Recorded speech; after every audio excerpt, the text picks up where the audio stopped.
درخواست میں کیا لکھا ہے منظر؟ میں نے کہا۔ ابھی دوں گا ایک جھانپڑ، یہ وکیلوں کے معاملات ہیں، ہم پر چھوڑ دے۔ منظر بولا، مختصراً بتا دیتا ہوں۔ بنیاد تیرے خلاف ایک سازش کو بنایا گیا ہے جس کا مقصد تجھے سزائے موت یا عمر قید دلانا ہے اور ناکامی کی صورت میں قتل کر دینا ہے، اور اس ضمن میں مختلف واقعات کا حوالہ ہے جو لندن میں پیش آئے۔ دوسرا نقطہ یہ ہے کہ تیرے والد کو بلیک میل کے بعد قتل کیا گیا، اور یہ بھی انہی سازشی عناصر کی کارروائی تھی جو ہنوز روپوش ہیں، اور اس ضمن میں یہ بھی بتا دیا گیا ہے کہ لاش کو نکلوا کے پوسٹ مارٹم کروانے کی درخواست الگ سے ڈی ایم کی عدالت میں پیش کی جا رہی ہے۔ تیسرا نقطہ سلامت شاہ کی گواہی کا ہے جو سب سے اہم ہے، اور جس کے مطابق واردات کے وقت تیرا جائے واردات سے بہت دور ہونا ثابت ہوتا ہے۔ منظر صاحب، یہ سب مفروضات ہیں، میر محمد نے مداخلت کی۔ یار تھانے دار بادشاہ، منظر نے پلٹ کر کہا، تم دخل در معقولات مت کرو، سمجھے؟ تمہیں کیا معلوم کیا ہوگا کیا نہیں؟ اگر ابھی خواہ تمہارے خلاف تشدد، حبس بیجا، غبن اور اختیارات کے ناجائز استعمال کی عدالتی تحقیقات کا چکر چل گیا تو لائن حاضر رہو گے۔ کیا فائدہ اس تھانے داری سے بھی جاؤ گے؟ جاؤ عیش کرو۔ اس کے بعد ان دونوں میں سے کوئی بھی نہیں بولا۔ منظر مجھے اپنی سابقہ زندگی کے بارے میں بتاتا رہا، خصوصاً اپنی بیوی کے بارے میں جو بقول اس کے شادی سے پہلے نقش چغتائی تھی تو اب تجریدی آرٹ کا نمونہ۔ غضب خدا کا یار، شادی کی عمر میں صرف 5 سال، پہلے جوڑی لڑکوں کی، پھر 2 لڑکیاں، پچھلے سال ڈبل لڑکے۔ حجم میں اور وزن میں میری برابری پر آمادہ ہے، چنانچہ مستقبل سخت مخدوش ہے۔ میں تو سوچ سوچ کے ہلکان ہوتا ہوں۔ بیویاں شادی کے بعد 20-30 سال تو ساتھ نبھا ہی جاتی ہیں۔ محسن میں اور رابعہ ہنستے رہے۔ ہنستے ہو؟ کچھ شرم کرو یار، پھرتے ہیں میر خوار، کوئی پوچھتا نہیں۔ ارے بھائی، آپس میں ہی ٹاس کر لو، اچھی خاصی فلمی مثلث ہے، ہیرو، ہیروئن، ویلن۔ 12:30 بجے سیشن جج کی عدالت نے میری پیشی ایک رسمی کارروائی تھی، جس کے بعد اے پی پی کو نوٹس جاری کرنے کے احکامات صادر ہو گئے اور جیل سے سماعت کے لیے ملزموں کو لے کر آنے والی گاڑی مجھے بھی لے کر روانہ ہو گئی۔ محسن نے کہا کہ وہ سلامت شاہ سے رابطہ قائم کرنے کی پوری کوشش کرے گا۔ شام کو اسے اپنے پاپا سے بھی ایئرپورٹ پر ملنا تھا اور پھر دوسرے ضامن کا انتظام کرنا تھا۔ میں نے اسے پھر یاد دلایا کہ اس نے ایک اور ذریعے سے رقم کی فراہمی کا ذکر بھی کیا تھا۔ نہ جانے کیوں پھر محسن کا چہرہ اتر گیا اور اس نے صرف اقرار میں سر ہلایا۔ اس سے اگلے دن صبح عدالت میں ہی ملاقات کا امکان تھا، مگر رابعہ نے کہا کہ وہ شام کو مجھ سے جیل میں ملے گی اور اس پورے کیس کے بارے میں مزید معلومات حاصل کرے گی۔ پھر دیو ہیکل بس ٹائپ ٹرک کا آہنی دروازہ بند ہو گیا، جس کے باہر 2 مسلح سپاہیوں پر مشتمل گارڈ بیٹھی تھی، اور پھر دوسرا دروازہ تھا۔ اس ڈبے میں 30 کے قریب قیدی بھر دیے گئے تھے اور گرمی سے سب کا برا حال تھا۔ ہوا کا راستہ ان آہنی جالیوں کے سوا کہیں موجود نہ تھا، جو 8 فٹ لمبے، 6 فٹ چوڑے اور مشکل سے 5 فٹ اونچے ڈبے کی چھت کے ساتھ ساتھ چند انچ چوڑے روشن دانوں کی طرح نظر آتی تھیں۔ اگر قیدیوں کے دم گھٹ کے مر جانے کا ڈر نہ ہوتا تو شاید اتنا تکلف بھی نہ کیا جاتا۔ جب در زندہ کھلا اور لاری سے باہر آ کے میں نے کھلی ہوا میں سانس لیا اور کمر سیدھی کر کے دیکھا تو مجھے جیل کا احاطہ دکھائی دیا۔ وقتی طور پر تھانے کی عقوبت گاہ کے مقابلے میں یہ پناہ گاہ ضرور تھی، مگر فوری طور پر جو خیال مجھے آیا وہ کم لرزہ خیز نہ تھا۔ کون جانے اس جیل میں ہی کسی صبح سورج کے طلوع ہونے سے قبل تختہ دار پر میری زندگی کا سفر تمام ہو اور میری لاش اندھے کنویں سے نکال کے محسن رضا کے حوالے کر دی جائے کہ صفِ دشمناں کو خبر کرو میرے چارہ گر کو نوید ہو، اور فوزیہ سے کہو کہ وہ جو قرض رکھتے تھے جان پر وہی قرض آج چکا دیا، اور یہ بھی نہ ہوا تو ایک عمر انہی دیواروں کے بے رحم حصار میں گزر جائے، وہ عمر جو زندگی کا سب سے گراں مایہ ٹکڑا تھی اور جس کا ایک ایک لمحہ خواہشات کا خزینہ تھا، خواہش ستاروں پر کمند ڈالنے کی، خواہش خوشبوئے گل کو زیر دام کر لینے کی، خواہش کوسے قضا کے رنگ سمیٹ لینے کی، ہر بے وفا خواہش جو صرف جواں دل میں گھر کر آتی ہے، اس عمر کے گزر جانے کے بعد کہاں ہوگی؟ کسی اور دل میں، جیسے فوزیہ کسی اجنبی گھر میں ہوگی، اس گھر سے بالکل مختلف گھر میں جس کی حسرت تعمیر ہمارے خواب عشق کا حاصل تھی۔ میں نے دل ہی دل میں خدا سے پناہ مانگی، پناہ ان خیالات کی جلادی سے، پناہ اندیشوں سے اور وسوسوں سے جو مجھے تنہا پاتے ہی شیاطین کے لشکر کی طرح مجھ پر یلغار کریں گے۔ مجھے سکون دے، یقین دے اور استقامت دے میرے معبود۔ شام کو 4 بجے جب میں جیل کی روٹی کا ذائقہ چکھ کے سوچ رہا تھا کہ ابھی سورج کو آسمان کی کتنی مسافت طے کرنی ہے اور کل کا دن کتنی صدیوں کے فاصلے پر ہے۔ مجھے جیلر کے آفس لے جایا گیا۔ وہاں ایک کرسی پر رابعہ بیٹھی تھی۔ صبح کی اور اس وقت کی رابعہ میں اتنا فرق تھا کہ میں دنگ رہ گیا۔ اس نے گلابی ساری باندھ رکھی تھی جس میں آتشین سرخ گلاب کھلے ہوئے تھے۔ شعلہ رنگ بلاؤز اس کے گداز صحت مند جسم پر خوب سج رہا تھا۔ اس کا مرمر جیسا بے داغ رنگ کچھ اور نمایاں ہو گیا تھا۔ اس نے ہلکا سا میک اپ بھی کیا تھا اور نظر کی اینک کی جگہ ہلکے سبز رنگ کے شیشوں والی اینک لگا رکھی تھی۔ اس کی شخصیت میں ایسا وقار اور ایسی تمکنت تھی کہ عام آدمی اس کے رعب حسن کے مقابل گستاخ نگاہی کی جرت بھی نہیں کر سکتا تھا۔ اس پیشے نے، تعلیم نے اور اعلیٰ خاندانی پس منظر نے اس کے انداز و اطوار میں بے پناہ اعتماد پیدا کر دیا تھا۔ میں نے اس کے مقابلے میں فوزیہ کا تصور کیا جو ایک بہت گھریلو قسم کی، سادہ لو و سادہ دل، خوبصورت خوابوں سے بہل جانے والی، بے بنیاد اندیشوں پر رو دینے والی، تخیلات و تصورات کی دنیا میں گم رہنے والی، جذباتی، بزدل اور کم ہمت، جس کے لیے گھر کے باہر ہوس پرست شکاری مردوں کی دنیا ایسی ہی تھی جیسے معصوم ہرنی کے لیے خونخوار بھیڑیوں کا جنگل۔ رابعہ حسین ہونے کے باوجود فوزیہ کا پاسنگ بھی نہ تھی، کم سے کم میری نظر میں، مگر یہ حسن کے انداز کا فرق تھا۔ فوزیہ بے ضرر اور پالتو سیامی بلی تھی جو گود کی پناہ میں دبک کے صرف پیار ہی پیار مانگتی ہے۔ رابعہ جوان شیرنی تھی جو اپنے رنگ و روپ کی چمک دمک، چال کے بانک پن اور قوت تسخیر کے غرور میں کسی طرف نظر اٹھا کے دیکھ لے تو اسے مسحور کر کے شکار کرے۔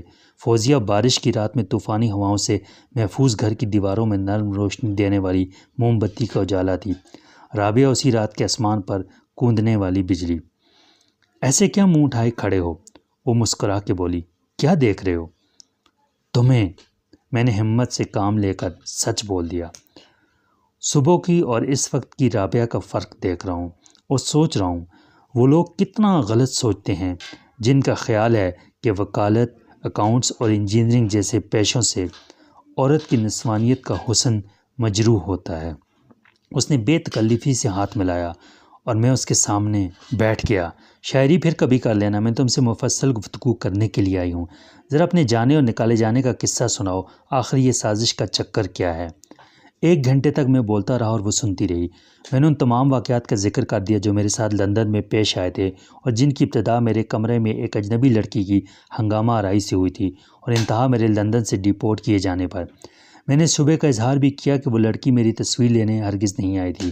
تصویر ایسا بڑا مسئلہ نہیں ہو سکتی اور راہ چلتے یوں کھینچی جا سکتی تھی کہ مجھے خبر ہی نہ ہو۔ میں نے کہا، غالباً وہ میرے خطوط کی تلاش میں تھی۔ تمہارے خطوط سے اس کو کیا دلچسپی ہو سکتی تھی؟ رابعہ نے کہا۔ رابعہ، اگر میں یہ فرض کر لوں، میرے پاس تو یقین کرنے کی وجوہات بھی معقول ہیں کہ میرے والد کو بلیک میل کرنے کے بعد قتل کر دیا گیا۔ میں نے کہا، تو ذرا مجرموں کے نقطۂ نظر سے سوچو۔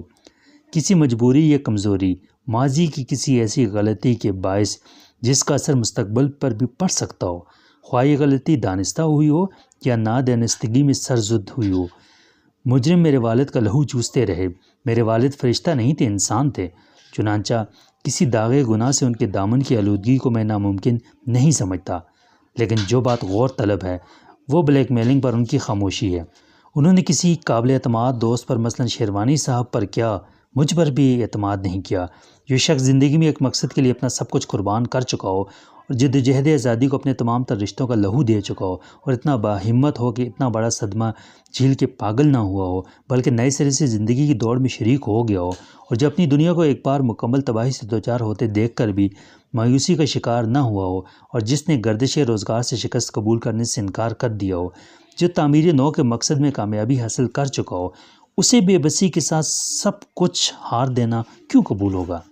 اس لیے کہ وہ بزدل تھا یا اسے اپنی زندگی سے بہت پیار تھا؟ نہیں رابعہ، نہ وہ بزدل تھا اور نہ خود غرض۔ اس کی جدوجہد کا حاصل اور اس کا سرمایہ حیات میں تھا۔ اس عمر میں اسے اپنا نہیں، میرے مستقبل کا تحفظ عزیز ہو سکتا تھا۔ وہ یوں مرنے کے بجائے ایک ہی بار مرنے یا مارنے کو ترجیح دیتا۔ وہ اپنی بدنامی اور رسوائی کے خیال سے یا اپنے ماضی کے کسی جرم کے افشا ہونے کے احساس سے یا کسی گناہ کی تشہیر کے خوف سے بھلا کیوں بلیک میل ہوتا؟ میرا خیال ہے کہ اس کی خاموشی کا سبب ہی یہ تھا کہ وہ مجھے بچائے رکھنا چاہتا تھا۔ اسے یہ منظور نہیں تھا کہ اس کے ماضی کا عصیب میری زندگی پر سایہ فگن ہو۔ یہی وجہ ہے کہ اس نے مجھے اپنے سے دور رکھا۔ اگر میں قریب ہوتا تو یہ سب کچھ کہاں برداشت کرتا، اور دشمنوں کے ہاتھوں اس کی تباہی کا خاموش تماشائی کیسے بنا رہتا۔ میں اس سے پوچھتا کہ یہ سب کیا ہو رہا ہے اور کیوں ہو رہا ہے۔ یہ ناممکن تھا کہ مجھے پتہ نہ چلتا، وہ نہ بتاتا تو میں خود معلوم کر لیتا۔ اسی مجبوری کے باعث اس نے مجھے بہت دور کے کالج میں پڑھایا اور انجینئرنگ کی تعلیم کے لیے برطانیہ بھیج دیا۔ ذرا خود سوچو، کیا لاہور میں اچھے کالج نہ تھے؟ اور اب وہ پرانا زمانہ تو ہے نہیں کہ اعلیٰ تعلیم کے لیے رئیس زادے ولایت چلے جاتے تھے۔ اب زیادہ سے زیادہ تعلیم کے مواقع ملک میں ہی حاصل ہیں۔ انجینئرنگ کی اعلیٰ تعلیم بھی ملک ہی میں حاصل کی جا سکتی ہے۔ بہت اعلیٰ سطح پر ڈاکٹر یا انجینئر کسی فیلڈ میں اسپیشلائز کرنے کی خاطر تو باہر چلے جاتے ہیں، مگر میں نے تو انجینئرنگ کی سند بھی حاصل نہیں کی تھی، صرف BSc کیا تھا کہ ابا نے مجھے چلتا کیا۔ بہانہ یہ کہ اعلیٰ تعلیم کا جو معیار و تصور وہاں ہے یہاں نہیں۔ میں کم عقل اور نا تجربہ کار تھا، اور میرے ذہن میں یہ سب کچھ نہیں تھا جو آج ہے کہ مجھے باہر بھیجنا حالات سے لا علم رکھنے کی سازش ہے۔ میں لالچ میں آ گیا کہ چلو ولایت میں عیش کریں گے اور دنیا دیکھیں گے۔ آج یہ سوچ کر میرا دل خون کے آنسو روتا ہے کہ میرے باپ نے کس طرح میری زندگی کے لیے تھوڑا تھوڑا کر کے قتل ہونا قبول کیا۔ اس نے اپنی ساری کمائی لوٹا دی اور مجھے خبر نہ ہونے دی۔ اس کا منافع ایک دستخط پر دوسروں کے کھاتے میں چلا گیا۔ وہ مجھے لکھتا رہا سب خیریت ہے۔ اس کی کوٹھی کار سب بک گئے۔ اس نے لکھا فکر کی کوئی بات نہیں۔ وہ ایک نمک حرام خادم کے ادنا خادم کی حیثیت سے ملازم ہو گیا، مگر اس نے مجھے لکھا کہ ٹیلی فون بدل گیا ہے، نوٹ کر لو۔ وہ گھر میں جھاڑ پونچھ کرتا رہا، بچے کچے ٹکڑے سمیٹتا رہا اور گھٹیا میں مبتلا ہونے کے باوجود علاج کو ترستا رہا، مگر اس نے مجھے محرومی کا احساس نہیں ہونے دیا۔ یہ کیسے ممکن ہے رابعہ کہ کوئی شخص اتنا بڑا راز سینے میں لے کر قبر میں جا سوئے؟ مجھے یقین ہے کہ ابھی اس کے مرنے کا ارادہ نہیں تھا۔ اس نے سوچا ہوگا کہ جب اجل کے نامہ بر کے آنے کا وقت ہوگا اور اس کے قدموں کی آہٹ سنائی دینے لگے گی تو وہ اپنے بیٹے کے سامنے اعتراف کرے گا کہ اس نے تمام عمر اسے بے خبری کے اندھیرے میں کیوں رکھا۔ یہ وقت اس کے خیال میں ابھی دور تھا۔ میری تعلیم کا زمانہ پورا نہیں ہوا تھا اور اس کی بیماری کی نوعیت ایسی نہ تھی کہ وہ کچھ دن اور اسی زندگی کو اور اس کی مجبوری کو لے کر نہ چلتا رہتا۔ وہ اس وقت تک مجھے کچھ نہ بتاتا جب تک میری تعلیم مکمل نہ ہوتی، اور ظاہر ہے کہ میں واپس آتا تو وہ کیسے چھپاتا کہ اس نے اپنا سب کچھ کہاں اور کیسے ہار دیا۔ اسے ڈر ہوگا کہ ابھی یہ بات مجھے معلوم ہوئی تو میرا رد عمل انتقامی ہوگا اور میں تعلیم اور مستقبل پر لعنت بھیج کر اس کے دشمنوں کے خلاف صف آرا ہو جاؤں گا۔ ایسی صورت میں اس کا مشن ادھورا رہ جاتا اور یہ اس کی سب سے بڑی ناکامی ہوتی، لیکن اس کے دشمن بہرحال اس اندیشے میں مبتلا ہوں گے کہ بڈھے نے خاموشی کے وعدے کے باوجود کہیں اپنے بیٹے کو سب کچھ نہ لکھ مارا ہو۔ اتنا تو وہ بھی سمجھتے ہوں گے کہ جب آدمی کے پاس ہارنے کو کچھ نہ رہے تو وہ زندگی بھی داؤ پر لگا دیتا ہے۔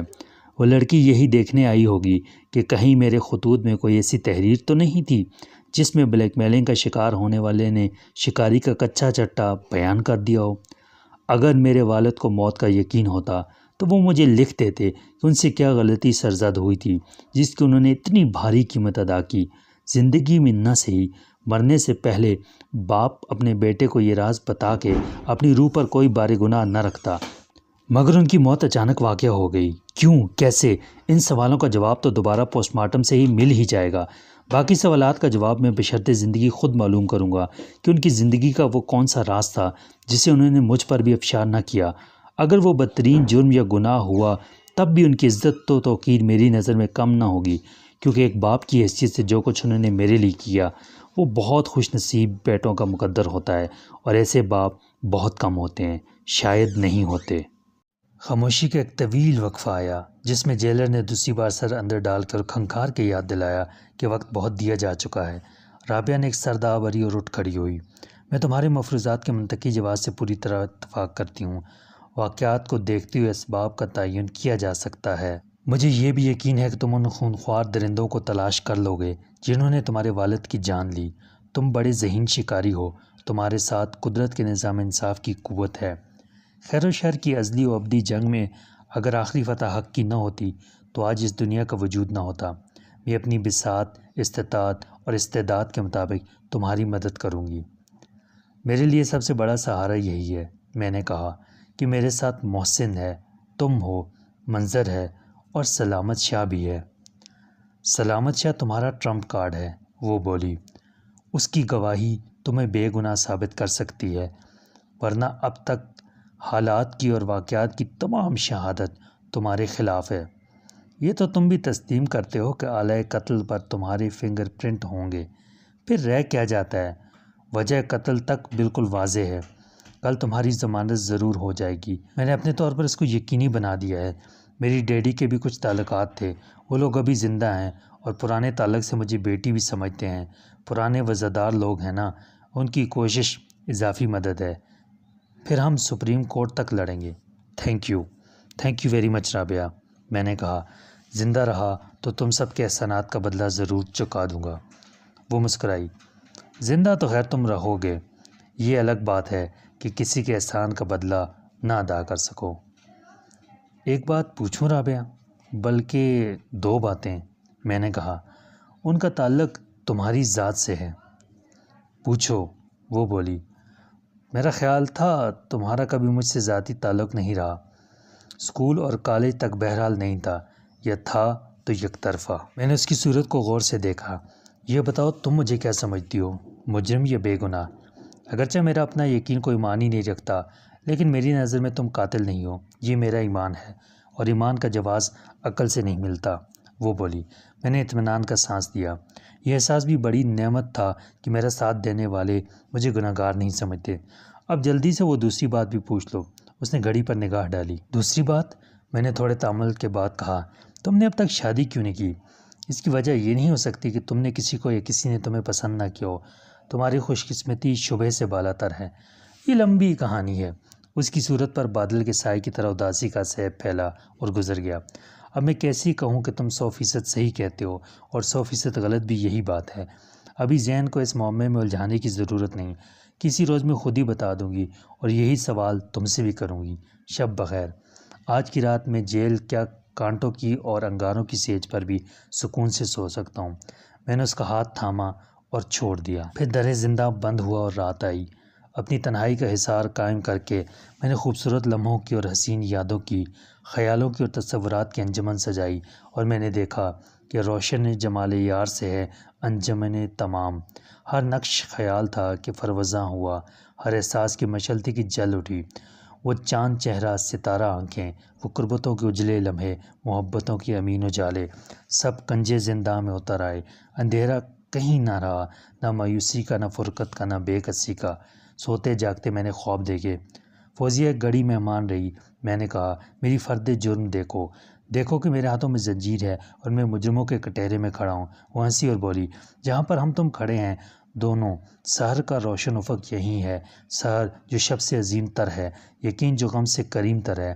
پھر رابعہ نے آ کے ہاتھ ملایا اور کہا، تمہارا تو کبھی مجھ سے ذاتی تعلق نہیں رہا، یا رہا تو یک طرفہ۔ ناٹی بوائے، تم کلاس میں مانیٹر ہونے کا سب سے زیادہ رعب مجھ پر جھاڑتے تھے، اور اب آئے تو یوں کہ جیسے ہمیشہ تھے مہرباں، بھولے تو یوں کہ گویا کبھی آشنا نہ تھے۔ رات کے آخری پہر میں جیلر نے کہا، تمہارا بلیک وارنٹ موصول ہو گیا ہے۔ کل تمہاری لواحقین سے آخری ملاقات کرا دی جائے گی، اور صبح طلوع آفتاب سے قبل تمہیں پھانسی پر لٹکا دیا جائے گا۔ تمہیں کوئی وصیت کرنی ہے؟ میں چونک کر جاگا تو پسینے میں تر بتر تھا اور میرا وجود دہشت سے کانپ رہا تھا۔ صبح ہو چکی تھی۔ میں نے ذہن سے اس بھیانک خواب کو جھٹکنے کی کوشش کی جس کی تعبیر بعید از قیاس نہ تھی۔ جب آج کے دن پیش ہونے والے قیدیوں کو بھر کے گاڑی پھر جیل خانے سے روانہ ہوئی تو مجھے پہلی بار احساس ہوا کہ اسیری کتنی پرعذاب مجبوری ہے۔ یہ صرف ایک رات کی بات تھی جس نے مجھے آزاد انسانوں کی دنیا سے الگ کر دیا تھا۔ اگر یہ رات عمر قید کی حد تک پھیل گئی تو کیا باہر آنے کے بعد میں دنیا کو پہچان سکوں گا یا دنیا مجھے پہچانے گی؟ عدالت کے ہجوم میں سب سے پہلے مجھے محسن کا منتظر مضطرب چہرہ دکھائی دیا۔ میری نگرانی پر مامور محافظ بدل چکے تھے، چنانچہ اس نے مجھے عدالت کی کینٹین پر لے جا کر ناشتہ کرایا۔ وہاں جو کچھ دستیاب تھا جیل کے ناشتے سے لاکھ درجہ بہتر تھا۔ محافظوں نے ناشتے میں برابری کی شرکت کے بعد اپنا نذرانہ وصول کیا اور مجھے واپس عدالت کے برآمدے میں لے گئے۔ محسن نے بتایا کہ ڈیڈی آ گئے اور ایمبیسیڈر ہوٹل میں ٹھہرے ہیں، 10 بجے تک اپنے کسی دوست کے ہمراہ آئیں گے جو ریلوے ہیڈ کوارٹر آفس میں کوئی بڑا توپ قسم کا افسر ہے، وہ دونوں میرے ضامن ہوں گے۔ رابعہ نے بھی کوئی چکر چلایا ہے؟ میں نے اسے مطلع کیا۔ وہ کل شام جیل میں مجھ سے تفصیلی گفتگو کے لیے آئی تھی۔ اسے پورا یقین تھا کہ ضمانت ہو جائے گی، لیکن یار وہ نقد رقم کی کیا پوزیشن ہے؟ نقد رقم کی پوزیشن کچھ ایسی ہے کہ بہت زیادہ اطمینان بخش نہیں کہی جا سکتی۔ وہ سوچ کے بولا، سلامت شاہ سے رابطہ نہیں ہو سکا؟ کیوں؟ میں نے کہا، اگر وہ ملا نہیں تھا تو اس کے لیے پیغام چھوڑ دینا تھا کہ سیدھا عدالت آ جائے۔ آج صبح پیغام تو چھوڑ آیا ہوں، وہ بولا۔ مگر چراغ دین نے بتایا ہے کہ وہ ابھی تک لاپتہ ہے، 24 گھنٹے سے اس کے کوارٹر میں تالا پڑا ہوا ہے اور اس کی خیر خبر بھی نہیں ملی۔ یہ تو تشویشناک بات ہے، سلامت شاہ سے کہاں جا سکتا ہے؟ میں نے کہا، اسے اچھی طرح معلوم تھا کہ مجھے پیسے کی کتنی سخت ضرورت ہے۔ ضرورت سنگین نہ ہوتی تو میں وہ زیور بیچتا جو میرے پرکھوں کی نشانی تھا اور میری ماں نے چھوڑا تھا۔ یار یہ نہیں ہو سکتا کہ سلامت شاہ کی نیت خراب ہو گئی ہو، محسن نے کہا، وہ زیور لے کر بھاگ گیا ہو۔ ناممکن تو دنیا میں کچھ نہیں، مگر میرا دل کہتا ہے کہ سلامت شاہ بے ضمیر آدمی نہیں۔ 10-15 ہزار کے زیور کی خاطر وہ نوکری چھوڑ دے گا اور مجھے مصیبت میں چھوڑ کے بھاگ جائے گا۔ میں نے نفی میں سر ہلایا۔ اس سے زیادہ امکانات مجھے یہ نظر آتے ہیں کہ وہ کسی حادثے کا شکار ہو گیا، ٹریفک کا حادثہ نہیں، وہ حادثہ جو میرے کسی بھی مددگار کے ساتھ پیش آ سکتا ہے، خصوصاً اس گواہ کے ساتھ جس کی گواہی پر مقدمے کے فیصلہ کا دار و مدار ہو۔ اس کا پتہ آج نہیں تو کل تک بہرحال چل جائے گا۔ یہ بتا 15 ہزار کے علاوہ کتنے ہوئے؟ 10 ہزار ڈیڈی نے دیے ہیں، وہ بولا، اور کہا کہ تمہاری مامی کو پتہ نہ چلے۔ وہ طنز سے ہنسا۔ یہ ہوئے 25 ہزار۔ تو نے اپنے کسی ذریعے کا ذکر بھی کیا تھا، میں نے کہا۔ محسن کا رنگ ایک بار پھر متغیر ہوا، مگر اس نے فوراً خود کو سنبھال لیا۔ اس ذریعے سے بھی 10 ہزار مل گئے ہیں۔ اس نے دوسری طرف دیکھتے ہوئے کہا، محسن، میں نے کہا، مجھ سے نظر ملا کے بات کر، یہ ذریعہ کون ہے؟ اس کے ذکر سے تیرے چہرے پر ہوائیاں کیوں اڑنے لگی ہیں؟ تو نے قرض لیا ہے کسی سود خور پٹھان سے؟ کوئی چیز گروی رکھی ہے؟ کچھ بیچا ہے؟ تجھے قسم ہے اس دوستی کے رشتے کی، سچ بتا بات کیا ہے؟ وہ کچھ دیر خاموش رہا، پھر اس نے کہا، قسم مجھے فوزیہ نے بھی دی تھی، ایسی کی تیسی تم دونوں کی قسم کی، آخر میں کیا کروں؟ کچھ نہیں، تو مجھے بتا دے، میں فوزیہ کو نہیں بتاؤں گا کہ تو نے اس سے کیا ہوا وعدہ نہیں توڑا۔ میں نے کہا، اچھا۔ وہ میری آنکھوں میں آنکھیں ڈال کے بولا، قسم کھا فوزیہ کی میری دوستی کی، یہ بات تیرے اور میرے درمیان رہے گی۔ میں قسم کھاتا ہوں، میں نے ڈوبتے دل کے ساتھ کہا، اس کا ذکر تک کسی کے سامنے نہیں کروں گا۔ فوزیہ نے مجھے اپنا تمام زیور دے دیا تھا، وہ منہ پھیر کے بولا، اور کہا تھا کہ ضرورت پڑنے پر سب بیچ دوں مگر تجھے نہ بتاؤں۔ مجھے یوں لگا جیسے ایک آتشی تیر میرے دل میں پیوست ہو گیا ہے اور اس کی انگارہ نوک میرے دل میں ٹوٹ گئی ہے۔ میں نے صدمے اور اشتعال کے آتش فشاں کا دہانہ بڑی سخت جدوجہد کے بعد بند کیا، ورنہ میرا دل چاہتا تھا کہ میں محسن سے لڑ پڑوں اور اس رقم کی ضمانت پر رہا ہونے سے انکار کر دوں۔ اس سے کہوں کہ وہ واپس جائے اور 10 کے 12-15 دے کر بھی فوزیہ کا زیور واپس لے آئے۔ محسن، میں نے کہا، تو قسم کھا چکا ہے سکندر۔ اس نے میری بات کاٹ دی۔ ہم تینوں اپنی اپنی جگہ مجبور ہیں۔ اسی وقت میں نے ہجوم میں ایک آشنا صورت دیکھی۔ محسن، میں چلایا، وہ دیکھ ادھر، وہ جو زرد جرسی اور چاکلیٹی پتلون میں ہے، یہ وہی ہے، پکڑ اسے۔ میری بات ختم بھی نہ ہوئی تھی کہ زرد جرسی والے نے پلٹ کر دیکھا۔ اس کے مکرانیوں جیسے بال اور کنجی آنکھوں سے زیادہ اس کے دائیں کان میں پڑی ہوئی سونے کی مندری دیکھ کے محسن چونکا۔ مندری والا یک لخت خطرے کے احساس سے مغلوب ہو کے بھاگا۔ محسن نے اس کے پیچھے دوڑ لگائی اور لوگوں سے ٹکراتا، دھکیل کر بھیڑ میں سے رستہ بناتا اور راستے کی رکاوٹوں کو پھلانگتا اس کی جانب لپکا، مگر مندری والا ٹیکسی ڈرائیور بہت پھرتیلا تھا اور کچہری کے پرپیچ راستوں سے واقف تھا۔ وہ لوگوں کی اور عدالت کے اہلکاروں کی پرواہ کیے بغیر مختلف کمروں سے گزرا اور محسن کی نظروں سے اوجھل ہو گیا۔ 10 منٹ بعد محسن کو ایک حوالدار نے پکڑ لیا اور وہ بڑی مشکل سے پیچھے چھڑا کے واپس ہوا۔ عدالتوں کو بطور ریس کورس استعمال کرنے کا ہرجانہ 50 روپے ادا کرنے کے بعد وہ نکل گیا۔ یار، وہ ہانپتے ہوئے بولا، اگر تو خاموشی سے بتا دیتا تو میں اس کو پیچھے سے جا کے دبوچ لیتا۔ بس میں جذبات پر قابو نہ رکھ سکا۔ میں نے افسوس سے کہا، اب میرا شبہ ایک ناقابل تردید حقیقت میں ڈھل چکا تھا کہ اس مندری والے کا میرے معاملات سے کوئی قریبی تعلق ضرور ہے۔ وہ عدالت کے ریڈر سے رابطہ قائم کرنے کی کوشش کر رہا تھا، مگر ریڈر کے گرد 5-6 آدمی کھڑے تھے، چنانچہ اسے موقع نہیں مل رہا تھا کہ آگے جا کے بات کرے۔ میں ذرا ضبط سے کام لیتا اور محسن کو اشارہ کر دیتا تو وہ چپکے سے پیچھے جا کھڑا ہوتا، یہ بھی سن لیتا کہ وہ کیا کہنے آیا ہے اور پھر اسے پکڑ لیتا۔ خود ریڈر کو بتانا پڑتا کہ وہ کیا چاہتا تھا، مگر میری غلطی سے اس کو فرار کا موقع مل گیا اور یہ بھی معلوم ہو گیا کہ ہم اسے پہچانتے ہیں۔ اب وہ حلیہ بدلے گا، یہ غائب ہو جائے گا، یہ غائب کر دیا جائے گا۔ 10 بجے شیروانی صاحب اپنے دوست کے ہمراہ کار سے اترے اور انہوں نے بڑی شفقت اور محبت سے مجھے تسلی دی کہ فکر اور پریشانی کی کوئی بات نہیں، انشاءاللہ سب ٹھیک ہو جائے گا۔ یہ بات ایک رسمی ضرورت کے تحت سب کو کہنی پڑتی تھی، ان کو بھی جو واقعی مخلص تھے اور انہیں بھی جو دوست تھے نہ دشمن، مگر یہ بات ہر بار میرے حوصلے کو تھوڑا سا بڑھا دیتی تھی۔ 10 بجے شیروانی صاحب اپنے دوست کے ہمراہ کار سے اترے اور انہوں نے بڑی شفقت اور محبت سے مجھے تسلی دی کہ فکر اور پریشانی کی کوئی بات نہیں، انشاءاللہ سب ٹھیک ہو جائے گا۔ یہ بات ایک رسمی ضرورت کے تحت سب کو کہنی پڑتی تھی، ان کو بھی جو واقعی مخلص تھے اور انہیں بھی جو نہ دوست تھے نہ دشمن، مگر یہ بات ہر بار میرے حوصلے کو تھوڑا سا بڑھا دیتی تھی۔ 11 بجے رابعہ اور منظر ایک ساتھ نمودار ہوئے اور انہوں نے مجھے بتایا کہ درخواست ضمانت کس ایڈیشنل سیشن جج کی عدالت میں ہے۔ APP نے 12 بجے کا وقت دیا تھا اور رابعہ نے مجھے چپکے سے بتایا کہ اس سے بات ہو گئی ہے، اس کے بعد عبوری ضمانت تو آج ہی ہو جائے گی، توثیق ہوتی رہے گی، 1 مہینے بعد ہو یا 2 مہینے بعد۔ یہ بڑی حوصلہ افزا خبر تھی جو 1 گھنٹے بعد سچ ثابت ہوئی۔ APP نے بھی بے دلی سے مخالفت کی اور بالآخر رابعہ اور منظر کے دلائل سے اتفاق کرتے ہوئے اپنے اعتراضات واپس لے لیے۔ عدالت نے مجھے 20,000 روپے کی مالی ضمانت کے ساتھ 2 افراد کی شخصی ضمانت فراہم کرنے کا حکم دیا۔ نقد رقم اسی وقت جمع کرا دی گئی اور شیروانی صاحب اور ان کے دوست نے ضمانت نامے داخل کر دیے۔ دستاویزات کی تصدیق اور تکمیل ہونے تک میں قید میں رہا اور ہتھکڑی سمیت عدالت کے باہر محسن کے ساتھ کھڑا رہا۔ بالآخر یہ قانونی کارروائی مکمل ہوئی اور میرے ہاتھوں سے وقتی طور پر وہ زنجیر جدا ہو گئی جس نے 48 گھنٹے تک میری آزادی کو سلب رکھا تھا۔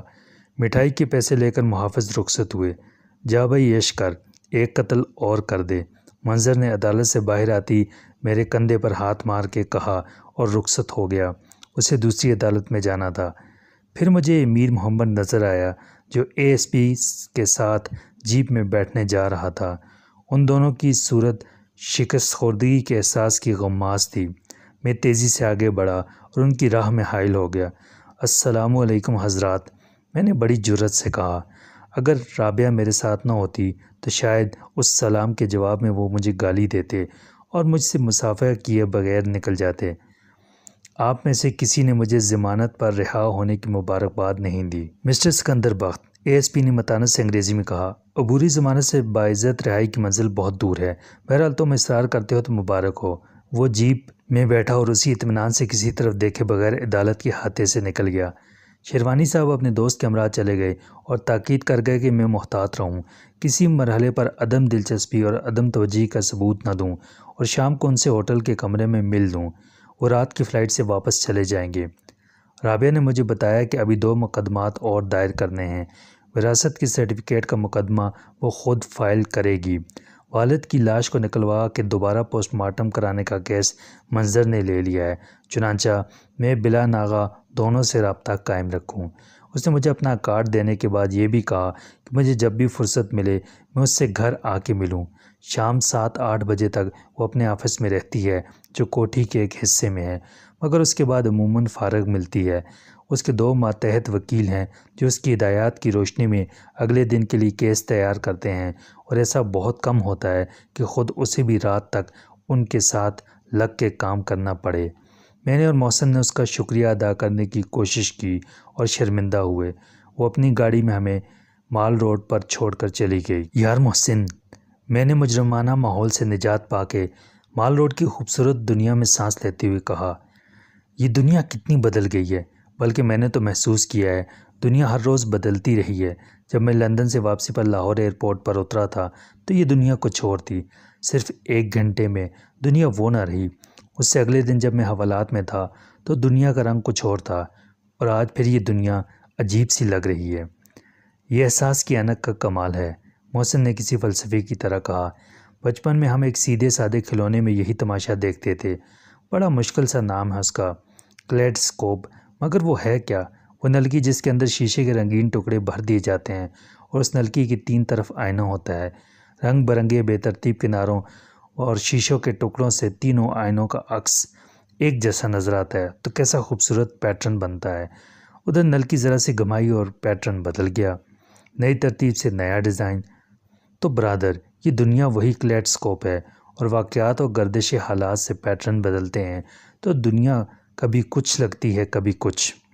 میرا بریف کیس میرے ہاتھ میں تھا اور میں آزاد تھا، مگر اس آزادی کے احساس میں اعتماد کا فقدان تھا۔ رسنوں دار کے سائے میرے ہمرکاب تھے اور وقت کا نقیب صدا دیتا تھا کہ یہ مہلت بے ثبات ہے۔ میرے سامنے بہت سے چیلنج تھے، مجھے زندگی کا حق ہی نہیں حاصل کرنا تھا۔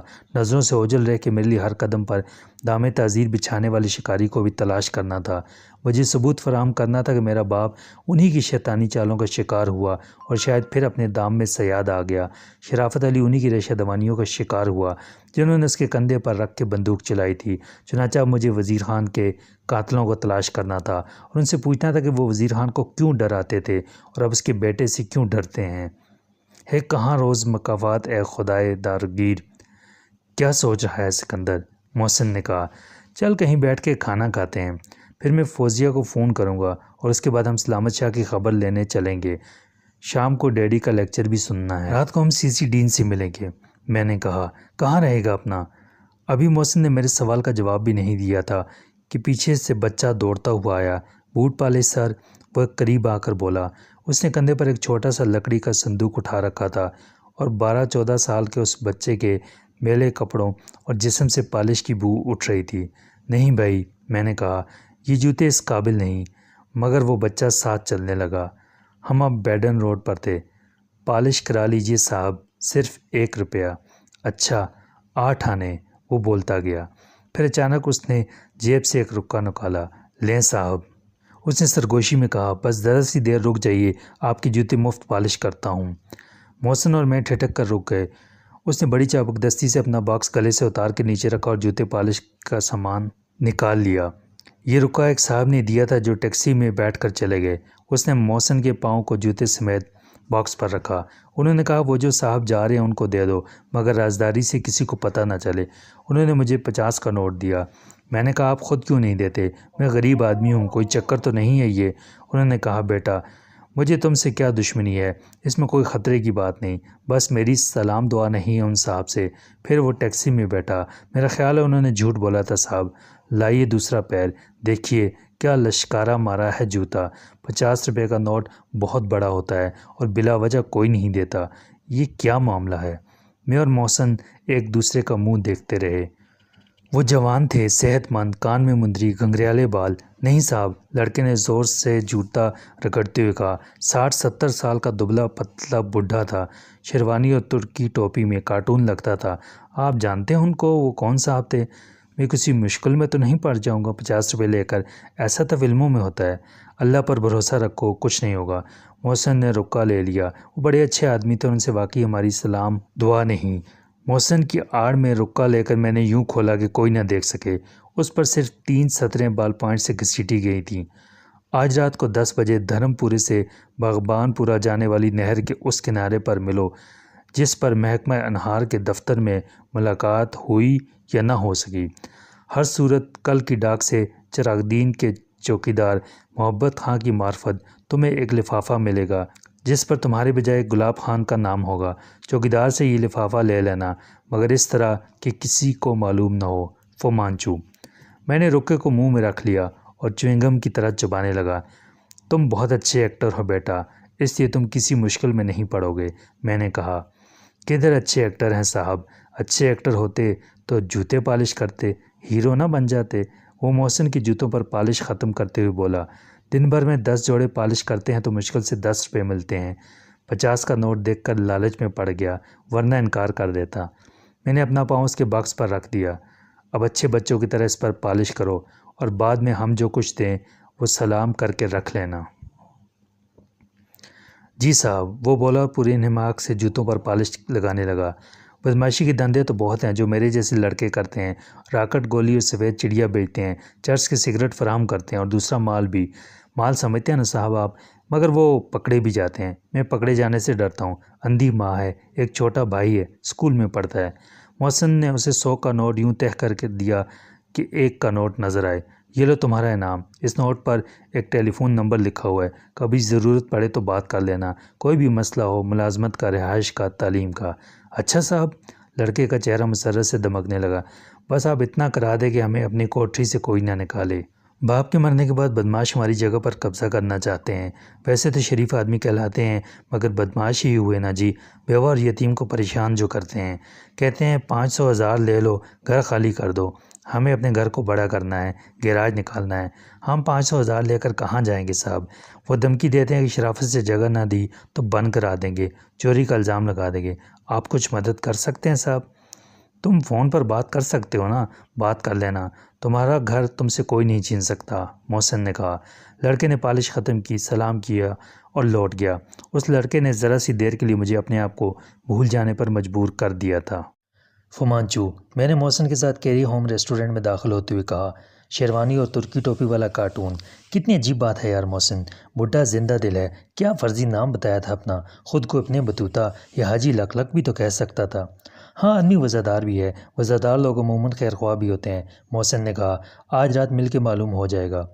اسی سڑک پر ذرا آگے میری کمپنی کا، بلکہ یوں سمجھیے محسن صاحب کہ میرا آفس ہے۔ میں نے کہا آپ جانتے ہیں نا کہ میں میر وزیر اینڈ کمپنی کا مینیجنگ ڈائریکٹر ہوں۔ میرا خیال ہے اس کا نام اب وزیر اینڈ سنز کر دیا جائے اور آپ کو وائس چیئرمین بنا دیا جائے۔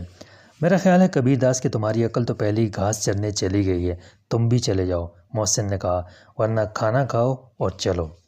چراغ دین کہیں گیا ہوا تھا، چنانچہ ہمیں چوکیدار سے بات کرنے کا موقع مل گیا اور اس سے ہمیں اندازہ ہوا کہ وہ صورت سے تو مجھے پہچانتا ہے، کیونکہ اس نے سلامت شاہ کے کہنے پر کوٹھی کا تالا کھول کے مجھے فون کرنے کا موقع فراہم کیا تھا، مگر اسے بعد کے واقعات کا کچھ علم نہیں۔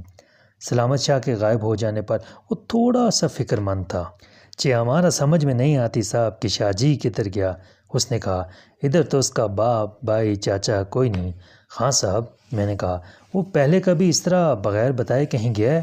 محبت خان نے نفی میں سر ہلایا اور ہمیں مزید معلومات فراہم کیں، مثلاً یہ کہ گزشتہ 3 سال کے عرصے میں جب سے وہ ملازم ہوا ہے، سلامت شاہ سال کے سال بری امام صاحب کے مزار پر حاضری دینے ضرور جاتا رہا ہے، مگر اور کہیں نہیں گیا۔ اس کا لاہور میں کوئی دوست رشتہ دار ایسا نہیں جس کے پاس وہ قیام کر سکے۔ میری بجائے محسن نے کہا کہ کل گلاب خان کے نام اس کی معرفت ایک خط آئے گا، اسے وہ سنبھال کے رکھے کیونکہ اس میں بہت اہم کاغذات ہیں۔ میں نے مزید وضاحت یوں کی کہ گلاب خان ایک لین دین کے مقدمے میں پیش ہونے کے لیے پنڈی سے آیا تھا اور یہاں اس کا کوئی ایسا پتہ نہیں جس پر وہ ڈاک منگوا سکے، چنانچہ کاغذات رہ گئے تھے جو اس نے ڈاک سے منگوانے کے لیے میرا پتہ دے دیا تھا، مگر مجھے یہاں کوئی نہیں جانتا۔ چنانچہ میں نے سلامت شاہ سے ذکر کیا تو اس نے کہا محبت خان کی معرفت منگوا لو، ڈاکیا آتا ہے تو گیٹ پر ہی ڈاک دے جاتا ہے۔ محبت خان مطمئن ہو گیا اور اس نے کہا کہ فکر کی کوئی بات نہیں، کاغذات بالکل محفوظ رہیں گے۔ اس نے محسن سے بحیثیت گلاب خان مصافحہ بھی کیا۔ پھر میں نے کہا کہ میں ایک نظر سلامت شاہ کا کوارٹر دیکھنا چاہتا ہوں۔ محبت خان نے کہا کہ اسے کوئی اعتراض نہیں۔ کوارٹر بدستور مقفل تھا۔ صحن کی دیوار کے اوپر سے جھانکنے کے لیے میں نے منڈیر تھام کر خود کو اوپر کھینچا۔ اندر سلامت شاہ کا کمرہ بھی کھلا پڑا تھا اور وہ کمرہ بھی جی وزیر خان کا کمرہ تھا۔ کھلے دروازے سے مجھے وہ صندوق بھی نظر آیا جو میرے والد نے چھوڑا تھا۔ فوری طور پر مجھے خیال آیا کہ میں چند منٹ میں اندر جا کے سونے کا وہ زیور لے کر واپس آ سکتا ہوں جو میری ماں کی ملکیت تھا۔ قانونی طور پر میں اس کا مالک تھا اور اپنی ہی چیز کو جائز ضرورت کے لیے حاصل کرنے کا یہ طریقہ غلط ضرور تھا، مگر اسے چوری یا کوئی اخلاقی جرم نہیں کہا جا سکتا تھا۔ میں نے محسن سے کہا کہ وہ چوکیدار پر نگاہ رکھے اور خود اندر کود گیا۔ اس وقت میرے ذہن میں واحد خیال یہ تھا کہ میں اس زیور کے بدلے فوزیہ کا زیور واپس حاصل کر لوں تو میرے ضمیر پر رکھا ہوا 10,000 کی رقم کا یہ بوجھ اتر جائے۔ اگر میں اپنی ماں کی یہ نشانی تحفے میں فوزیہ کو دے سکتا تو مجھے زیادہ خوشی ہوتی، لیکن یہ بھی ناممکن تھا۔ چنانچہ اس زیور کا بہترین استعمال یہی ہو سکتا تھا جو میں نے سوچا تھا۔ فوزیہ کا زیور لینے والا بخوشی یہ پرانا سونا قبول کر لیتا جس کی مالیت بھی کہیں زیادہ تھی۔ خلاف توقع مجھے کفل کھلا نظر آیا اور مجھے ایک لمحے کے لیے مایوسی ہوئی۔ کیا سلامت شاہ زیور نکال کے لے جا چکا ہے؟ میں نے بے خیالی میں ڈھکنا اٹھایا اور چھوڑ دیا۔ بدبو کا ایک بھپکا میری ناک سے ٹکرایا اور میں بے تحاشا بھاگا۔ دروازے تک پہنچ کے رکا اور واپس گیا۔ لرزتے ہاتھوں سے میں نے رومال نکالا اور اس صندوق کے ہینڈل کو صاف کر دیا۔ پھر میں متلی کے احساس کو روکتا واپس ہوا اور دیوار پر سے کودنے کی کوشش میں بس سے نیچے گرا۔ محسن نے دوڑ کے مجھے اٹھایا۔ سکندر، وہ میری صورت دیکھ کے بولا، کیا بات ہے، کیا ہوا ہے تجھے؟ میں نے محسن کا ہاتھ پکڑ کے کھینچا۔ محسن، چل یہاں سے نکل، اندر اندر لاش، سلامت شاہ کی لاش۔ کیا؟ محسن نے مجھے جھنجھوڑا۔ تو ہوش میں ہے نا؟ ہاں، میں نے بیٹھی ہوئی آواز میں سرگوشی کی۔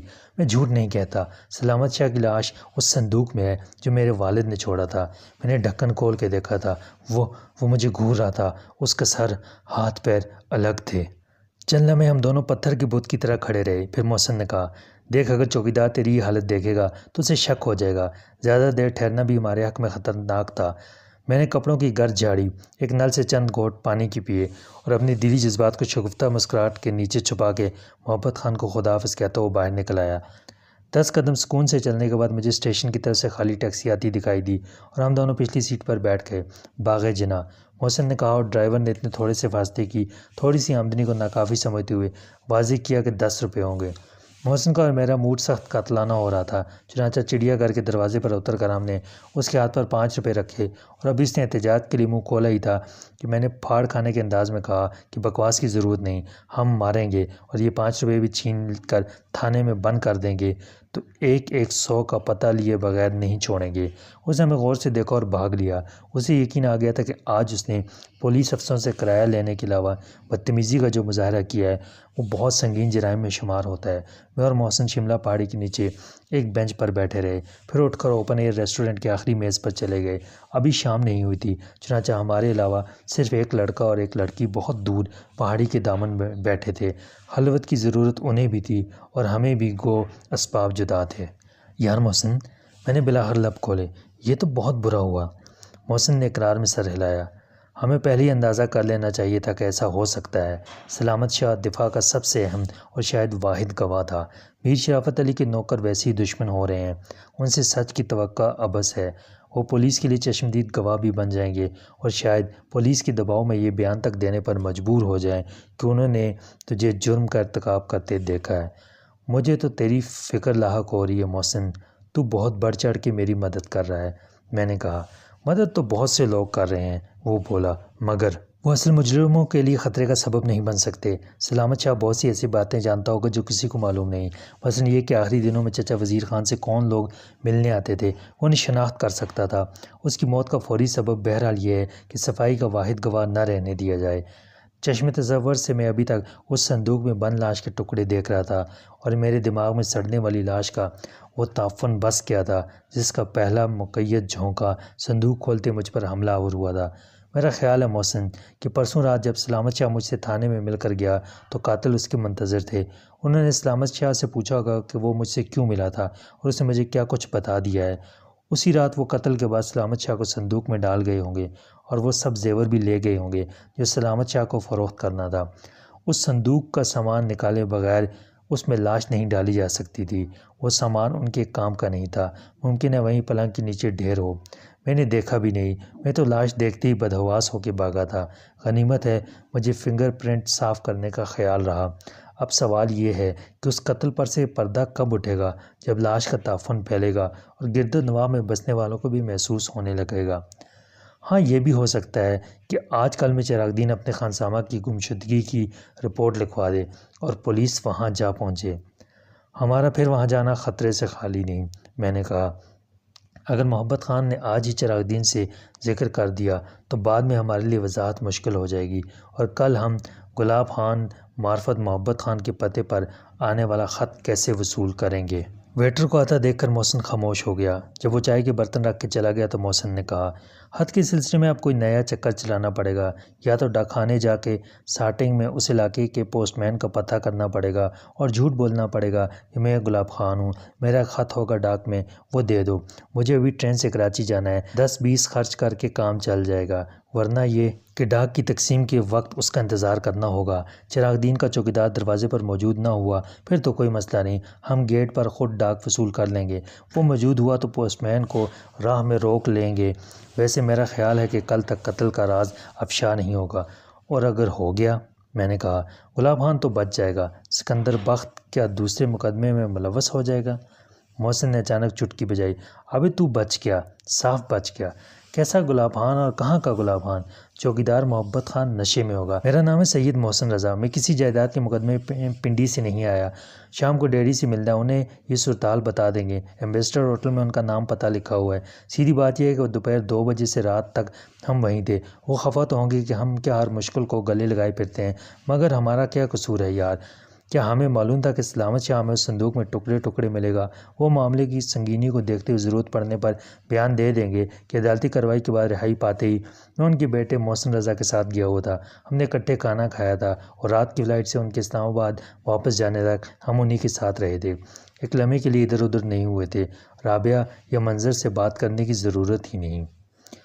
جھوٹ بھی بعض اوقات باعث رحمت بن جاتا ہے، میں نے اطمینان کا سانس لے کر کہا۔ اب ایک اور بات سن لے، انکل شیروانی سے بھی فومانچو کے رکے اور اس کی دعوت کا بالکل تذکرہ مت کرنا، ورنہ وہ کہیں گے کوئی ضرورت نہیں اس سے ملاقات کے لیے چوری چھپے جانے کی۔ پولیس کو اطلاع کر دیتے ہیں، وہ فومانچو کو اٹھا لائے گی اور پھر جو کچھ اس سے پوچھنا ہے پوچھ لیا جائے گا۔ لیکن محسن رضا، پولیس کی موجودگی میں وہ سچ کہاں بولے گا، وہ سب کچھ کہاں بتائے گا جس کے بتانے سے زندگی کے لالے پڑ جائیں؟ یہ تو ٹھیک ہے، لیکن کیا یہ کوئی عقل مندی ہے؟ محسن بولا، میرا مطلب ہے ان حالات میں ہمارا اس ویران علاقے میں جانا، اور وہ بھی خالی ہاتھ۔ اگر یہ دشمن کی چال ہوئی تو ہماری لاشیں کل نہر سے برآمد ہوں گی۔ مجھے یہ چال اس لیے نہیں لگتی کہ فروغ کا فومانچو کی اپنی تحریر تھا، میں اسے پہچان گیا تھا، میں نے کہا، تاہم اس میں کوئی شبہ نہیں کہ ہمیں خطرہ درپیش ہوگا۔ خدا نخواستہ کسی نے فومانچو کو بھی دیکھ لیا ہوگا تو ہمارے پہنچنے سے پہلے اس کا قصہ پاک ہو جائے گا، اور ہم بہادر بن کے شیر کی طرح جائیں گے تو مچان پر مورچہ قائم کرنے والے شکاری کی طرح وہ بڑی بہادری سے مار ڈالیں گے۔ کافر ہے تو شمشیر پہ کرتا ہے بھروسہ، میں نے ارشاد کیا، مومن ہے تو بے تیغ بھی لڑتا ہے سپاہی۔ علامہ مرحوم نے ذکر کیا ہے مومن کا، جو سپاہی بھی ہے۔ آپ چشمے بددور کچھ نہیں ہیں، 25% احمق ہیں، 25% مجنوں ہیں، اور باقی 25% انجینئر ہیں، تو 25% شاعر وغیرہ۔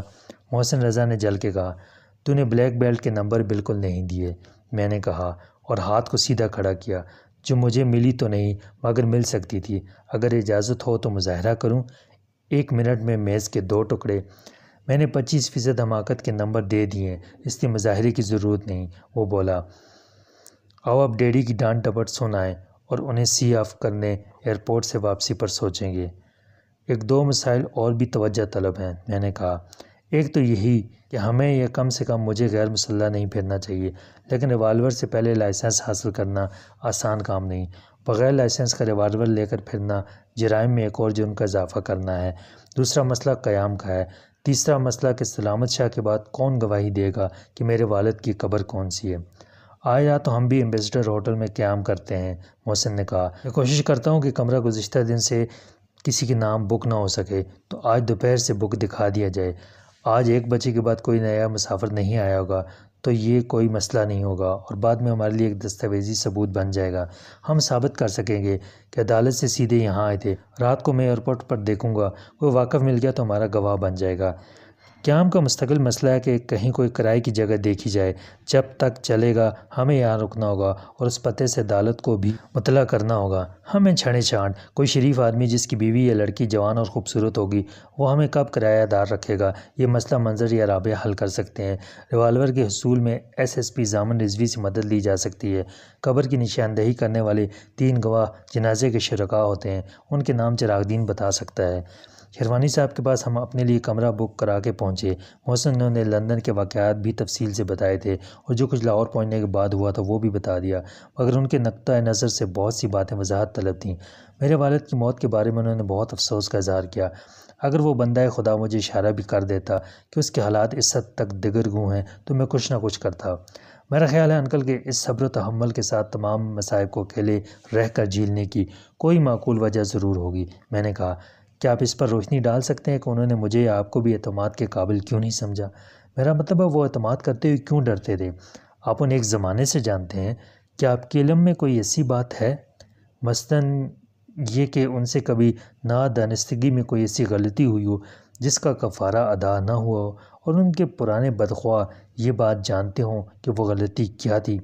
شیروانی صاحب نے نفی میں سر ہلایا۔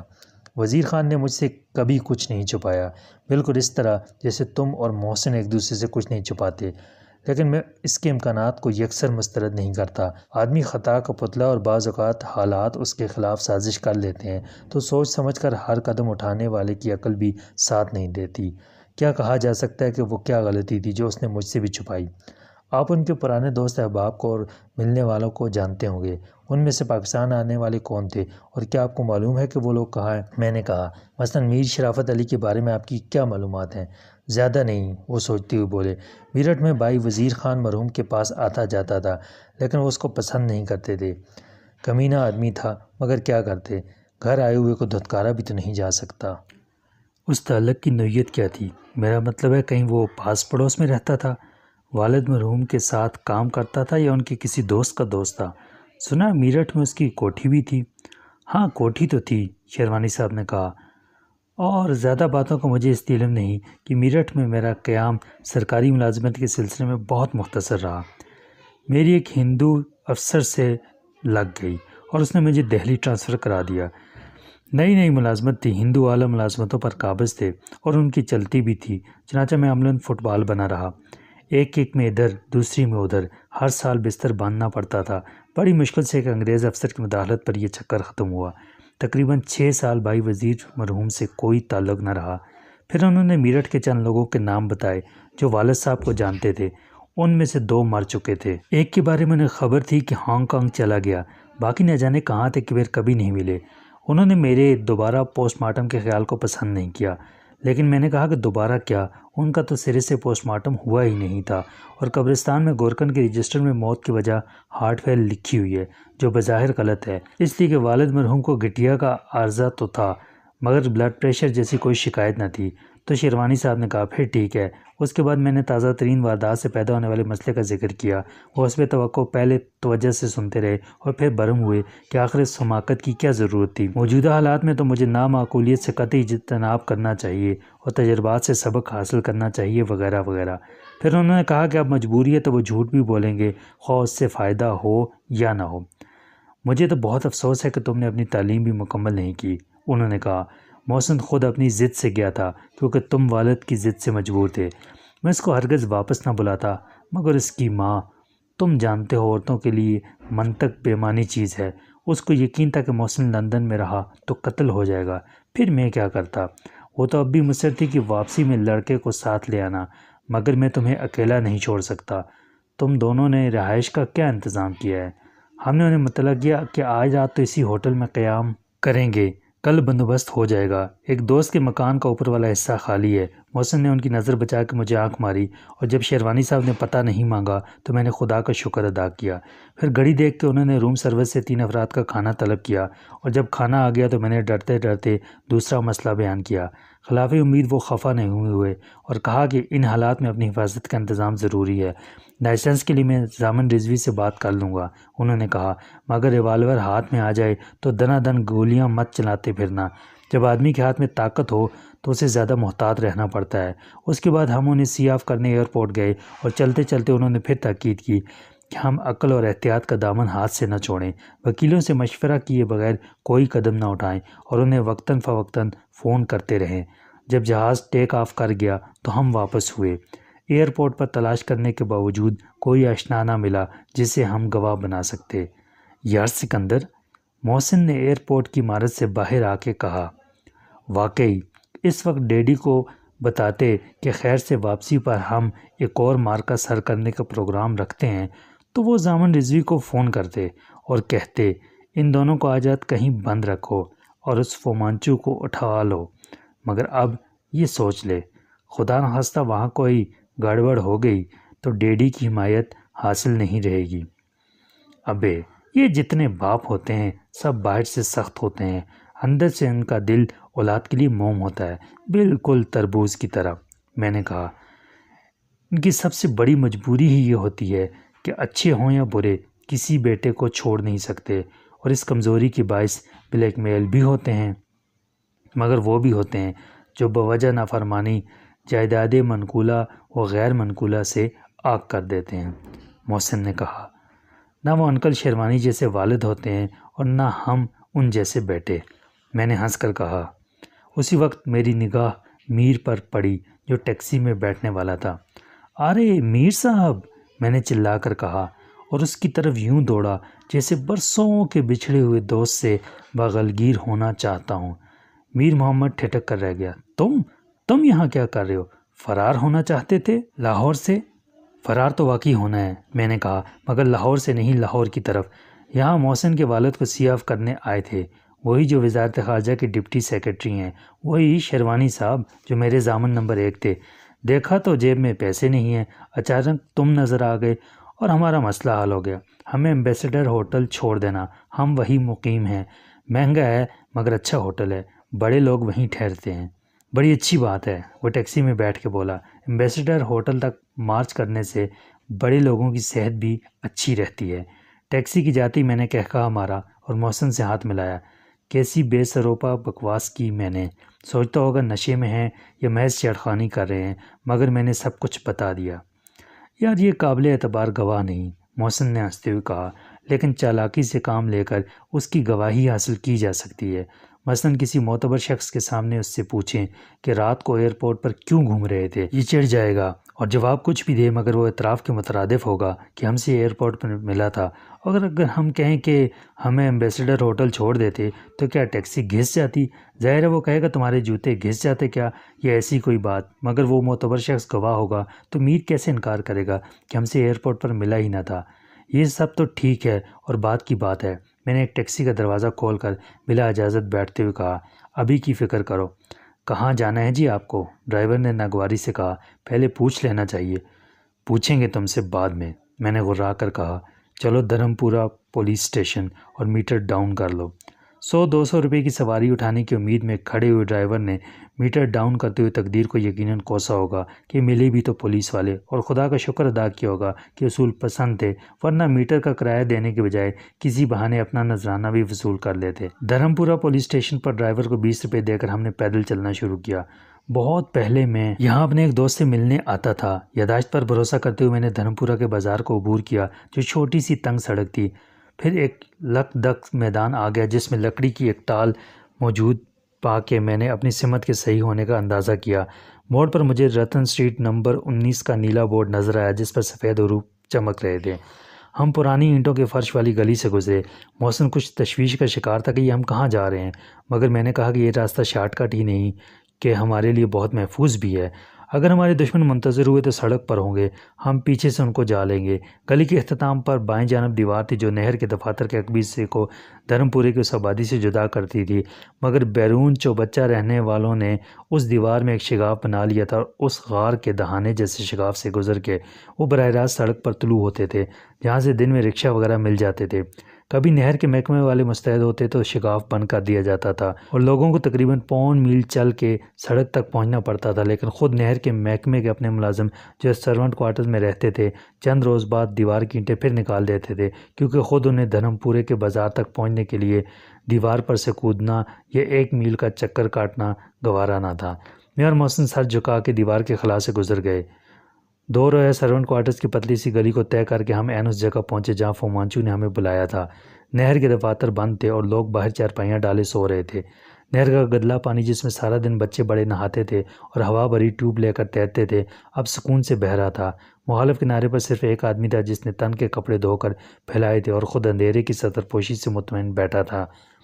میں نے دائیں جانب چلنا شروع کیا۔ آگے نہر کا کنارہ بالکل سنسان ہو جاتا تھا اور کچی پکی سڑک پر جھاڑ جنگار بڑھ جاتے تھے۔ مغل پورہ جانے والے دوسرے کنارے کی بڑی سڑک پر سفر کرتے تھے۔ فومانچو نے ملاقات کے لیے بہت محفوظ اور بہت خطرناک جگہ کا انتخاب کیا تھا۔ میں نے محسن سے کہا کہ وہ الگ ہو جائے اور 10 قدم پیچھے چلے۔ میں اب بہت محتاط تھا اور کوئی غیبی آواز یہ میری چھٹی حس بتا رہی تھی کہ یہی وہ جگہ ہے جہاں ترکی ٹوپی اور شیروانی پہننے والے وزادار بوڑھا فومانچو جو آج دیکھنے والوں کو کارٹون لگتا ہے مجھے مل سکتا ہے، زندہ یا مردہ۔ رات بالکل سیاہ اور ویران تھی، اوپر ستارے بکھرے ہوئے تھے اور نیچے چند جھاڑیوں میں جگنو یوں دمک رہے تھے جیسے آسمان سے گر کے ستارے پتوں میں الجھ گئے ہوں۔ خاموشی میں جھینگروں کے وائلن بجانے کی آواز صاف سنائی دے رہی تھی۔ کہتے ہیں جھینگر کی آواز لمبی مونچھ کو مونچھ پر رگڑنے سے پیدا ہوتی ہے، اور آدمی نے اسی کو دیکھ کر وائلن ایجاد کیا۔ اچانک پیچھے سے محسن نے چلا کے مجھے پکارا۔ میں نے پلٹ کر دیکھنے میں دیر نہیں لگائی تھی، مگر حملہ آور جو نہر کے کنارے کی جھاڑیوں میں چھپے بیٹھے تھے ایک جست میں اتنے قریب آ گئے تھے کہ محسن نے وارننگ دینے میں ایک لمحے کی تاخیر کی ہوتی تو وہ مجھے بے خبری میں پیچھے سے آ لیتے اور مجھے مقابلے کی مہلت نہ ملتی۔ حفظ ما تقدم کے طور پر محسن کا 10 قدم پیچھے چلنا ہماری زندگی کا ضامن بن گیا تھا۔ محسن کی آواز پر ان تینوں میں سے ایک لٹو کی طرح گھوما اور محسن کی طرف لپکا۔ دونوں نے مجھے یوں گھیرا کہ ایک میرے دائیں ہاتھ پر تھا تو دوسرا بائیں جانب، اور میرے پیچھے ڈم ڈم کی جھاڑی تھی۔ اندھیرے میں ان کی صورتوں کے نقوش واضح نہ تھے۔ ان میں سے ایک نے اچھل کر میری گردن دبوچنی چاہی۔ میں نے اس کو غوطہ مار کے ایک ہاتھ سے اوپر اچھالا، وہ نہر کے کنارے پر گرا۔ دوسرے نے لات گھمائی جو میرے منہ پر پڑ جاتی تو میرے جبڑے ٹوٹ جاتے یا دانت ہل جاتے، مگر تھوڑا سا جھک جانے کے باعث بوٹ کی ٹھوکر میرے شانے پر لگی۔ مجھے یوں لگا جیسے میرے کندھے کی ہڈی ٹوٹ گئی ہو، مگر میں نے درد کی شدت کو برداشت کرتے ہوئے اس شخص کی ٹانگ پکڑ لی۔ پنجہ گرفت میں آتی میں نے اسے پوری قوت سے گھمایا اور وہ شاٹ پٹ کے گولے کی طرح اپنے اس ساتھی سے ٹکرایا جو نہر کے کنارے سے اٹھ کر مجھ پر پیچھے سے حملہ کرنے آیا تھا۔ وہ دونوں ایک ساتھ گرے اور ان کے اٹھنے تک میں نے ایک نظر محسن کو دیکھا۔ اس کا حریف کچھ بھاری پڑ رہا تھا اور محسن پسپا ہونے لگا تھا۔ میرے دونوں حریف بجلی کی طرح پھر اٹھے اور ان میں سے ایک نے ہاتھ گھمایا تو مجھے اندھیرے میں بھی خنجر کے ابدار پھل کی دبی دبی چمک نظر آئی۔ میں نے اس کے وار کو کلائی پر روکا اور اپنی لات نصف دائرے میں گھمائی جو اس کے دوسرے ساتھی کی پیٹ پر پڑی۔ وہ کراہ کر پیچھے گرا اور میں نے خنجر بدست حملہ آور کے شانے پر کھڑی ہتھیلی کا بھرپور وار کیا۔ وہ درد سے بلبلایا، خنجر اس کے ہاتھ سے چھٹ کر گرا اور میں نے پاؤں کی ٹھوکر ماری تو خنجر غڑاب سے پانی میں ڈوب گیا۔ وہ دونوں اچھل کے چند قدم دور جا کھڑے ہوئے اور مجھے نرغے میں لینے کے لیے میرے گرد گھومنے لگے۔ اب دوسرے بدماش نے اپنا خنجر نکال لیا تھا۔ اس نے زمین پر تھوک کے مجھے غلیظ گالی دی۔ تم اس منشی سے ملنے آئے تھے نا؟ وہ حقارت امیز تمسخر سے بولا۔ وہ تو گیا نمک حرام۔ اور اس وقت میں نے دیکھا کہ ان کے چہروں پر سیاہ جالی دار نقاب چپکے ہوئے تھے۔ اور یہ خط دے گیا۔ دوسرے نے میری نظروں کے سامنے ایک لفافہ لہرایا۔ ہمت ہے تو چھین لو۔ لفافے کی فکر مت کرو، میں نے ان پر نظر رکھتے ہوئے کہا کہ کہیں وہ باتوں میں لگا کہ میری توجہ نہ بٹانا چاہتے ہوں۔ اس کی ایک نہیں 2 نقلیں کل ڈاک سے مل جائیں گی۔ میں سمجھ گیا تھا کہ منشی سے ان کی مراد فومانچوس سے تھی۔ کنکھیوں سے میں نے محسن کو دیکھا۔ اس نے اپنے مد مقابل کو ایک بار پیچھے دھکیل دیا تھا مگر دوسری بار اس نے سر جھکا کے محسن کو بیل کی طرح ٹکر ماری۔ محسن ایک جھٹکے سے پیچھے ہوا اور نہر میں جا گرا۔ اسی وقت وہ دونوں پھر ایک ساتھ حملہ آور ہوئے۔ خنجر لے کر چھلانگ لگانے والا ذرا آگے تھا۔ میں نے عین وقت پر غوطہ مارا اور وہ میرے سر پر سے گزرتا ہوا جھاڑی میں جا گرا۔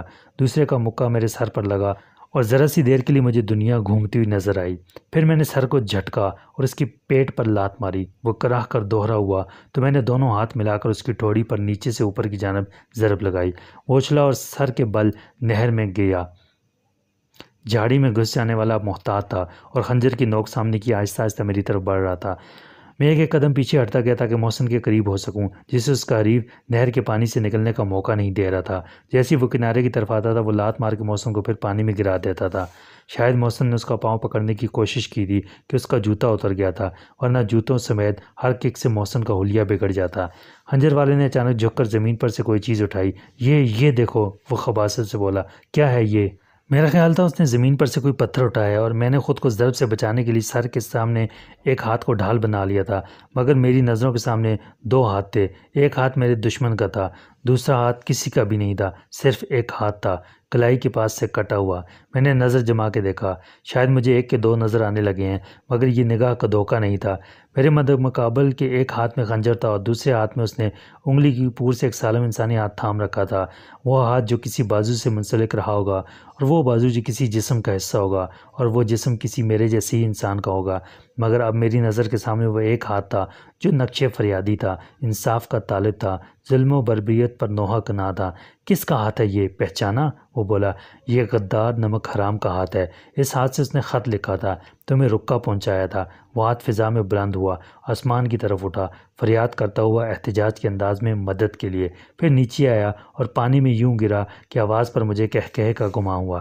دیکھو مجھے جو دیدہ عبرت نگاہ ہو، میں صرف ایک ہاتھ ہوں۔ 70 سال تک میں نے منشی گیری کی، قلم سے بہی کھاتے لکھتا رہا، اعداد و شمار سے نفع و نقصان کے گوشوارے بناتا رہا۔ میں نے کسی کا حق نہیں چھینا، کسی کی عزت نہیں لوٹی اور کسی کی جان نہیں لی۔ میں سقراط کا ہاتھ ہوں جس نے سچ بولنے پر زہر کا پیالہ اٹھایا تھا۔ میں نے یہی جرم کیا تھا کہ سچ لکھا تھا۔ سچ کیا ہے یہ تم کل جان لو گے، مگر کل صرف تمہارے لیے آئے گی یا ان کے لیے جنہوں نے مجھے جسم سے اور جسم کو جان سے جدا کیا۔ صدمے اور اشتعال کی ایک لہر نے مجھے پاگل کر دیا۔ میں بجلی کی طرح اس سفاک درندے پر ٹوٹ پڑا جس کے ہاتھ میں ایک انسانی ہاتھ کسی آدم خور بھیڑیے کے منہ میں دبا ہوا نظر آتا تھا۔ مجھے خنجر کی نوک اپنے شانے سے بازو تک خراش ڈالتی ہوئی محسوس ہوئی، لیکن اب وہ میری گرفت میں تھا۔ میں نے اس کا ہاتھ تھام کے کلائی پر سے موڑا اور اس کی ہڈی کے ٹوٹنے کی آواز صاف سنائی دی۔ وہ چلایا اور میں نے اس کی پسلیوں پر گھٹنا مارا۔ خونی درندے، میں نے کانپتے ہوئے کہا اور پلک جھپکتے میں اس کو سر پر سے گھما کر نیچے دے مارا۔ میرے متواتر مکوں نے اسے نیم جان کر دیا۔ میں اب اس کے سینے پر سوار تھا اور ان ممکن تھا کہ میں اس وحشت کے عالم میں اس کا گلا گھونٹ دیتا یا اس کی گردن توڑ دیتا، مگر اسی وقت محسن نے چلا کے مجھے پکارا اور میں ہوش میں آ گیا۔ محسن زمین پر پڑا ایڑیاں رگڑ رہا تھا اور اس کا حریف گھٹنوں سے اس کی کمر دبائے محسن کا سر اوپر اٹھانے کی کوشش کر رہا تھا۔ اگر وہ کامیاب ہو جاتا تو محسن کی گردن ٹوٹ جاتی۔ میں نے گھما کر اس کے سر پر لات ماری اور وہ بھت سے منہ کے بل گرا۔ میں نے اسے مردے کی طرح ساکت پڑا دیکھا اور محسن کو اٹھایا۔ تو ٹھیک ہے نا؟ میں نے کہا اور محسن نے اقرار میں سر ہلایا۔ اس کو پھر زمین پر لٹا کے میں نے پیچھے دیکھا۔ خنجر لے کر حملہ کرنے والا پہلا شخص نہر میں گرا تھا تو پھر نہیں نکلا تھا۔ وہ ڈوب گیا تھا یا پانی کی بہاؤ کے ساتھ تیرتا ہوا فرار ہو گیا تھا۔ دوسرا شخص مہلت سے فائدہ اٹھا کے نہر میں کود گیا تھا اور تیرتا ہوا دوسرے کنارے کی طرف جا رہا تھا۔ میں نے محسن کو سیدھا کر کے لٹایا اور اس سے کہا کہ میں ابھی آتا ہوں، وہ میرا یہیں انتظار کرے۔ پھر کچھ سوچ کے میں نے بے ہوش پڑے ہوئے شخص کو جھاڑی کے پیچھے ڈالا اور محسن کو دوسری جھاڑی کے پیچھے لٹایا۔ اب اتفاق سے کسی گزرنے والے کو کچھ دکھائی نہیں دے سکتا تھا۔ پھر میں نہر میں کود گیا۔ وہ شخص نہر کے دوسرے کنارے پر اتر کے سڑک عبور کر چکا تھا اور اس میدان کی طرف بھاگ رہا تھا جس میں جھاڑ جھنکار کے درمیان ایک پرانے مقبرے کی خستہ حال عمارت کے سوا کچھ نہ تھا۔ ایک کمرہ اور اس پر ایک گنبد، دروازوں کی جگہ خلا اور پرانی اینٹوں کی بوسیدہ دیواریں جن کا مسالہ نکلتا جا رہا تھا اور اینٹوں کے درمیان گہری لکیریں سی نمودار ہو رہی تھیں۔ یہ جگہ میں نے پہلے بھی دیکھی تھی مگر یہ معلوم نہ ہو سکا تھا کہ مقبرہ کس کا ہے، جسے آثار قدیمہ والوں نے بھی درخواہ اعتنا نہیں سمجھا۔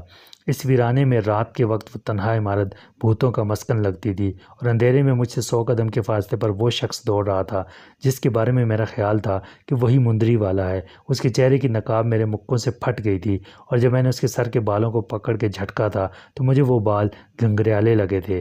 ایک بار مجھے یہ بھی شبہ ہوا تھا کہ میرا ہاتھ کان کی لو پر کسی دھات سے ٹکرایا ہے جو کانوں کے مقابلے میں ٹھنڈی تھی۔ یہ دھات وہی پیتل یا سونے کی مندری ہو سکتی تھی۔ اچانک مجھے ٹھوکر لگی اور میں نظر نہ آنے والے ایک گڑھے میں گرا۔ میرے پیر میں موچ آ گئی تھی یا ٹخنا پیر کے قریب سے مڑ گیا تھا۔ میں نے اٹھنے کی کوشش کی تو درد کی ٹیس نے میری ٹانگ کو مفلوج کر دیا۔ میں بمشکل تمام گڑھے سے نکلا اور اس ویران مقبرے کی طرف بڑھا۔ دشمن اگرچہ کہ رات کی تاریکی میں نہیں تھا تو فرار ہو چکا تھا۔ چند قدم کے فاصلے پر مجھے مقبرے کے سیاہ وجود میں دھندلے سے اجالے کا گمان ہوا جو اس کے بغیر پاٹ والے دروازے کے خلا میں پھیلا ہوا تھا۔ میں لنگڑاتا ہوا چبوترے پر چڑھا تو شبے کی کوئی بات نہ رہی۔ مقبرے میں کسی موم بتی کا یا دیے کا اجالا تھا۔ اندر سے چیلوں کے چلانے اور پھڑپڑانے کی آوازیں آ رہی تھی۔ یاد آیا کہ جمعرات ہے، کسی فقیر کا مسکن تھا یا کسی نے اپنی مراد مانگنے کے لیے اس قبر پر ایک دعا کے ساتھ دیا بھی جلا دیا تھا۔ دروازے سے اندر قدم رکھتی میرے ذہن کو ایک جھٹکا سا لگا۔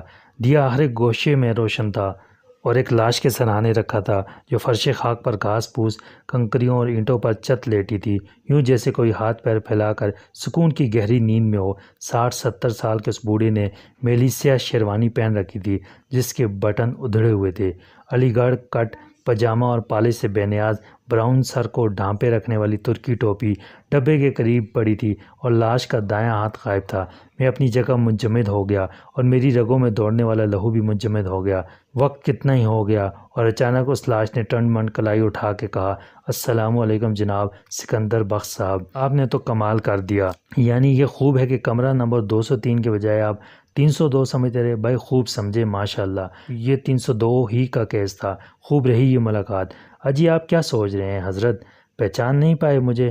شاید خاکسار کو فامنچو کہتے ہیں، منشی بھی کہتے تھے لوگ، اور لگتا تھا پورا کارٹون۔ کیا خیال ہے آپ کا قبلہ؟ میں پلٹ کر بھاگا۔ چمگادڑیں چیخ چیخ کر مجھ پر ہنسنے لگی۔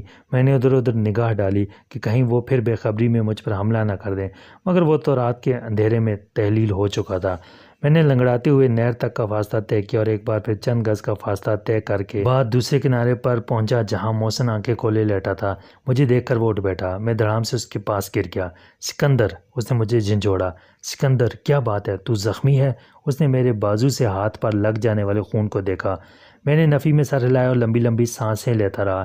آہستہ آہستہ میرے ہوش و حواس بحال ہونے لگے۔ میں نے اپنے وجود کو گھسیٹ کر نہر کے قریب کیا اور سبزے پر پھیلا دیے۔ محسن، میں نے کہا۔ محسن، انہوں نے فومانچو کو بھی مار دیا۔ مار دیا؟ محسن کے خلق سے دہشت امیز سرگوشی نکلی۔ کب؟ کہاں؟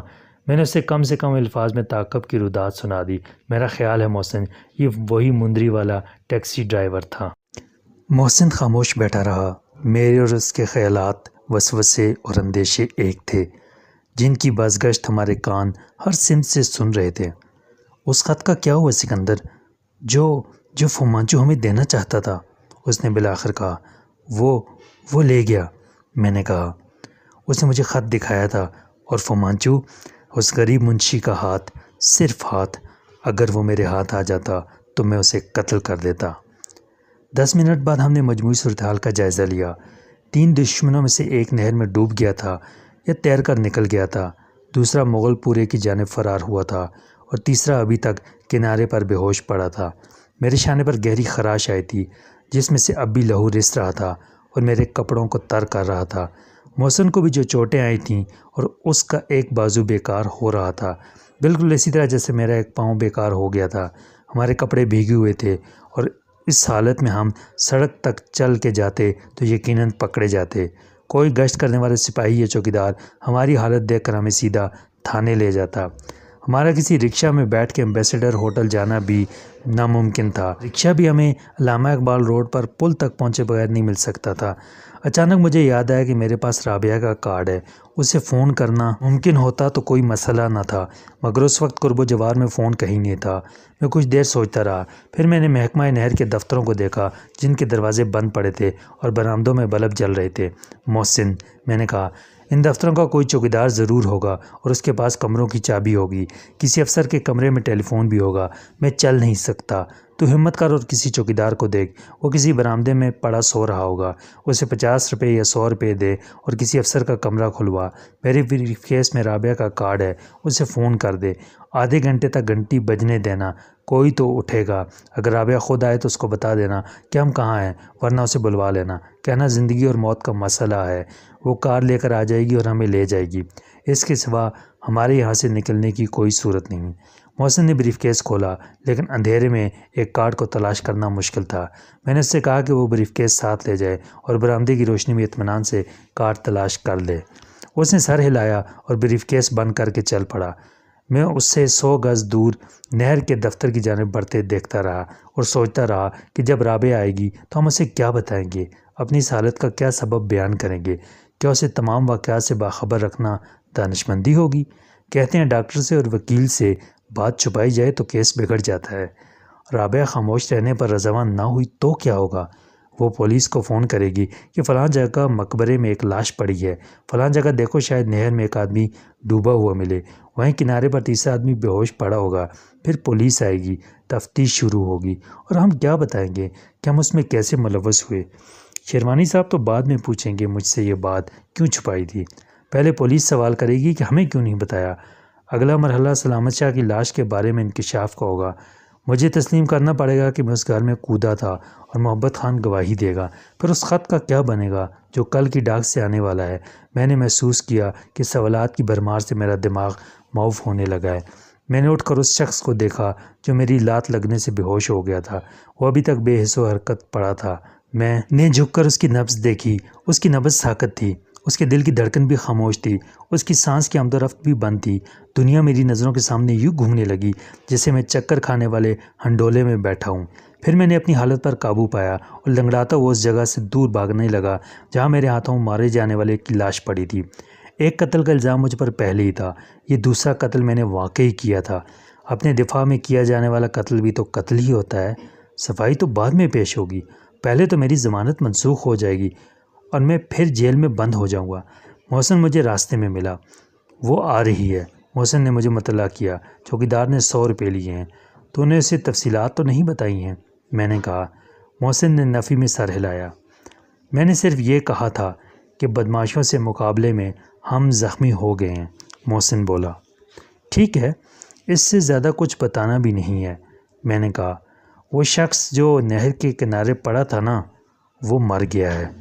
یہ تو بہت برا ہوا یار، محسن نے کچھ دیر خاموش رہنے کے بعد کہا۔ اگر وہ نہر میں گرنے والا بھی ڈوب گیا ہوگا تو یہ دونوں قتل ہماری فرد جرم میں شامل ہو جائیں گے۔ ہماری نہیں، صرف میری، میں نے کہا۔ ان دونوں کی موت کا سبب میں ہوں۔ فضول باتیں مت کر، محسن نے کہا۔ حملہ ہم دونوں پر ہوا تھا، ہم نے اپنا دفاع کیا۔ جنگ میں دشمن کی جان لینے میں قانون کے خوف سے تعامل کرنے کا مطلب ہے خودکشی۔ جیسے تو نے میرے دشمن کو مار کے میری جان بچائی، ایسے یہ بھی ممکن تھا کہ مجھے موقع ملتا تو میں تجھ پر دشمن کو غالب پاتا تو اس کو مار دیتا۔ یا انہیں موقع ملتا تو صورتحال اس کے برعکس ہوتی اور اس وقت ہم دونوں کی لاشیں یہاں پڑی ہوتی۔ ہمارے دشمن ایک تھے، ان کے خلاف ہماری جنگ بھی ایک تھی۔ پھر یہ کیسے ہو سکتا ہے کہ بچ جانے والا بے گناہ ٹھہرے اور بچانے والا مجرم بن جائے؟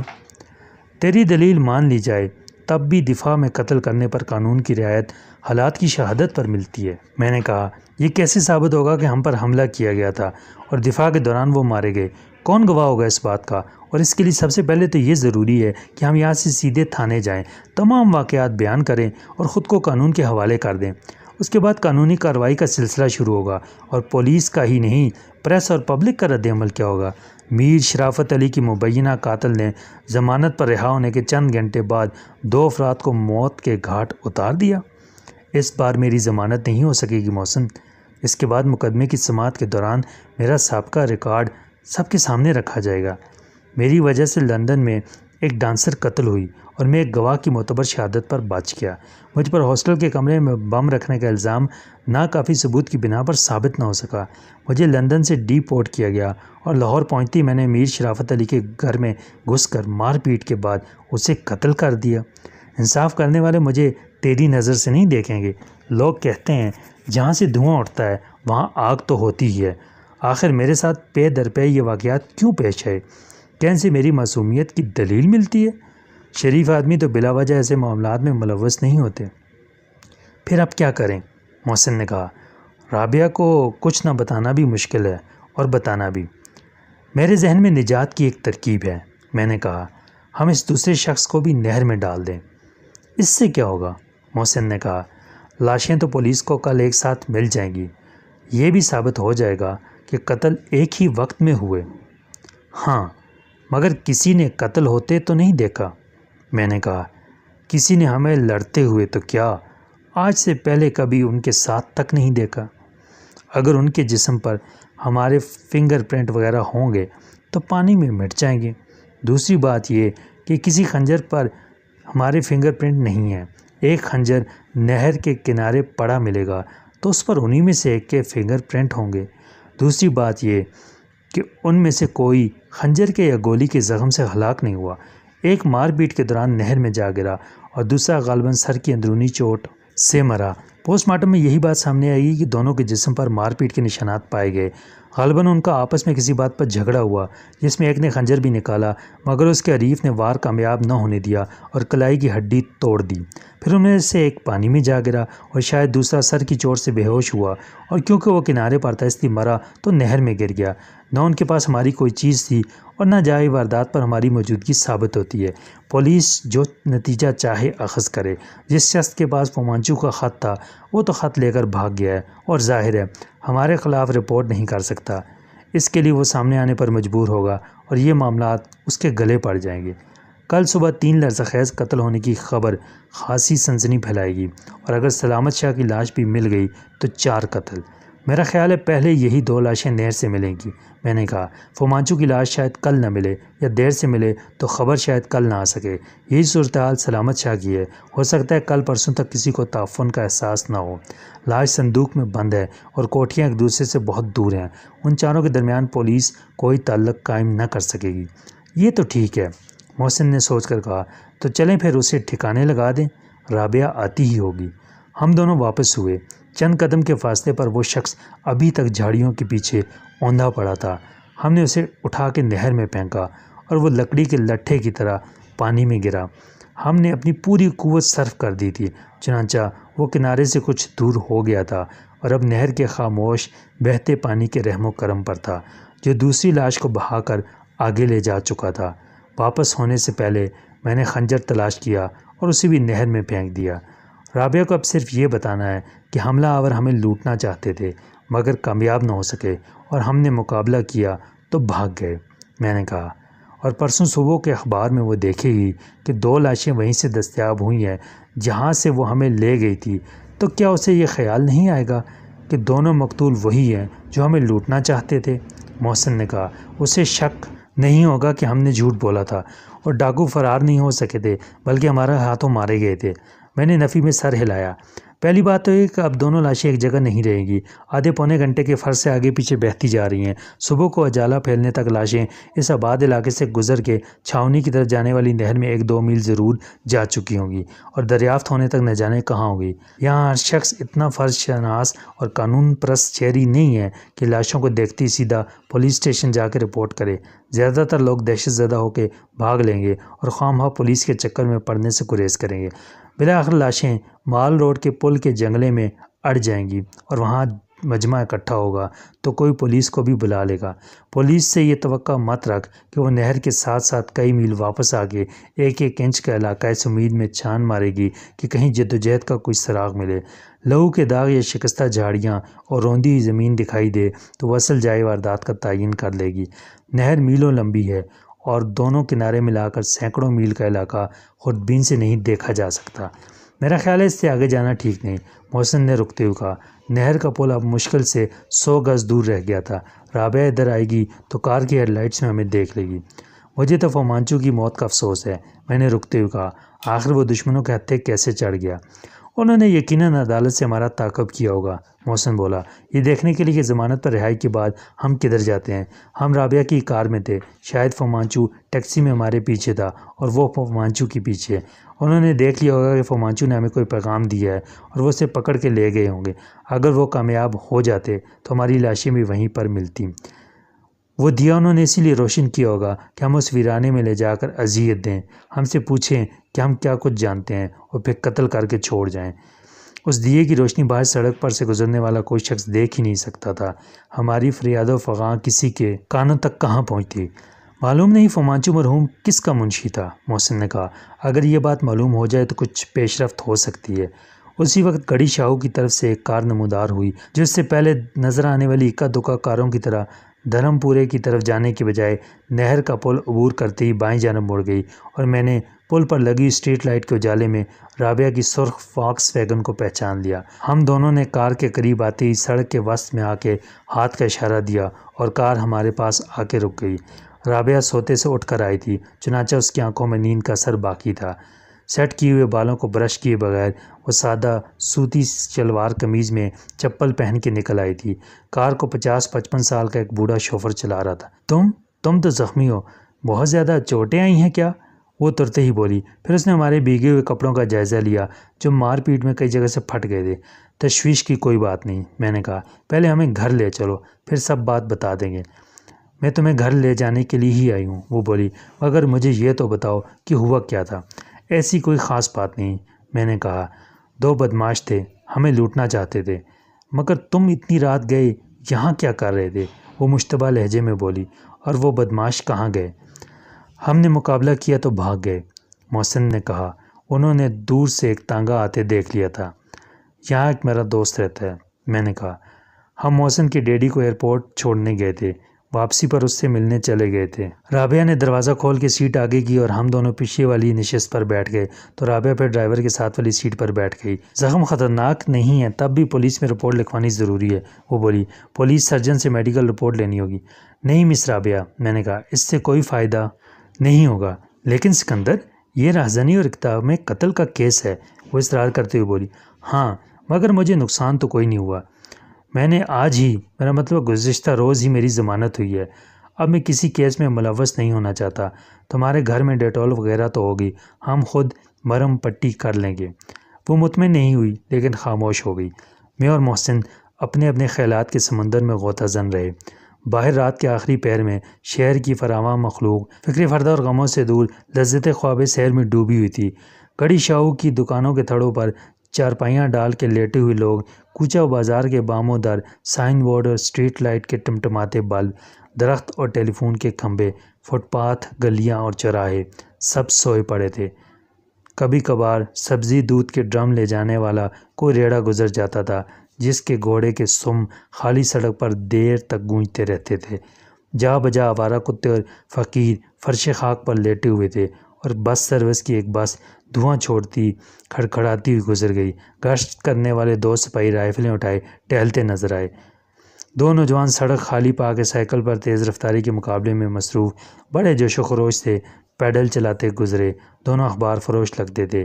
کار کراؤن سنیما کے چوک سے بائیں جانب مڑی۔ سنیما کی رنگین روشنیوں سے جگمگانے والے تماشبینوں کا اجدام سے گونجنے والی اور پرکشش پوسٹر سے مزین عمارت سنسان پڑی تھی اور احاطے میں صرف ایک لائٹ جل رہی تھی۔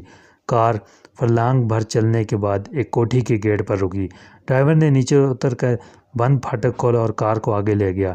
اتر کے واپس پھاٹک بند کرنے گیا اور کار کو پورچ میں لے جا کر روک دیا۔ بابا، رابعہ نے شوفر سے کہا، دیکھو نیچے مہمانوں کا کمرہ صاف کر دیا گیا ہے یا نہیں، اور نیچے اتر گئی۔ پھر ہم نے سیٹ کو آگے کیا اور باری باری باہر آئے۔ رابعہ کا گھر پرانی وضع کی کوٹھی تھی۔ پورچ کے دونوں طرف 3 کمرے بنے ہوئے تھے۔ ہر کمرے کی ایک کھڑکی تھی اور ایک دروازے پر محراب سی بنی ہوئی تھی جس کے نیچے رنگین شیشے کے ٹکڑوں سے بنے ہوئے نصف دائرے جیسے روشندان تھے۔ اوپر کی منزل شاید بعد میں تعمیر ہوئی تھی، چنانچہ نقشہ یہی تھا، مگر اوپر کے ہر کمرے میں لوہے کی گرل والی اور بڑے بڑے شیشوں کے پٹ والی جدید طرز کی ایک کھڑکی تھی۔ پوری عمارت کا رنگ ایک ہی تھا، یعنی ہلکا نیلا، مگر کہیں کہیں سے نیچے کا پرانا پیلا رنگ جھانکنے لگا تھا۔ پورچ میں ایک ٹیوب لائٹ تھی جس کا اجالا سامنے پھیلے ہوئے مختصر سے باغ اور لان پر بھی پھیل گیا تھا۔ نیچے کے 2 اور اوپر کے ایک کمرے میں بھی ٹیوب لائٹس ہی روشن تھیں۔ کار کی آواز پر 50-55 برس کی ایک فربہ بدن اور صحت مند عورت باہر آئی جس نے سر کو پیشانی تک دوپٹے میں لپیٹ رکھا تھا۔ یہ میری ماں ہے، رابعہ نے کہا، اور ماں، یہ دونوں اسکول اور کالج میں میرے ساتھ تھے۔ یہ محسن ہے، اس کے ڈیڈی وزارت خارجہ میں ڈپٹی سیکرٹری ہیں، اور یہ سکندر ہے، اس کے والد میر وزیر اینڈ کمپنی کے مالک تھے، حال ہی میں انتقال ہوا ہے۔ یہ دونوں لندن میں تھے۔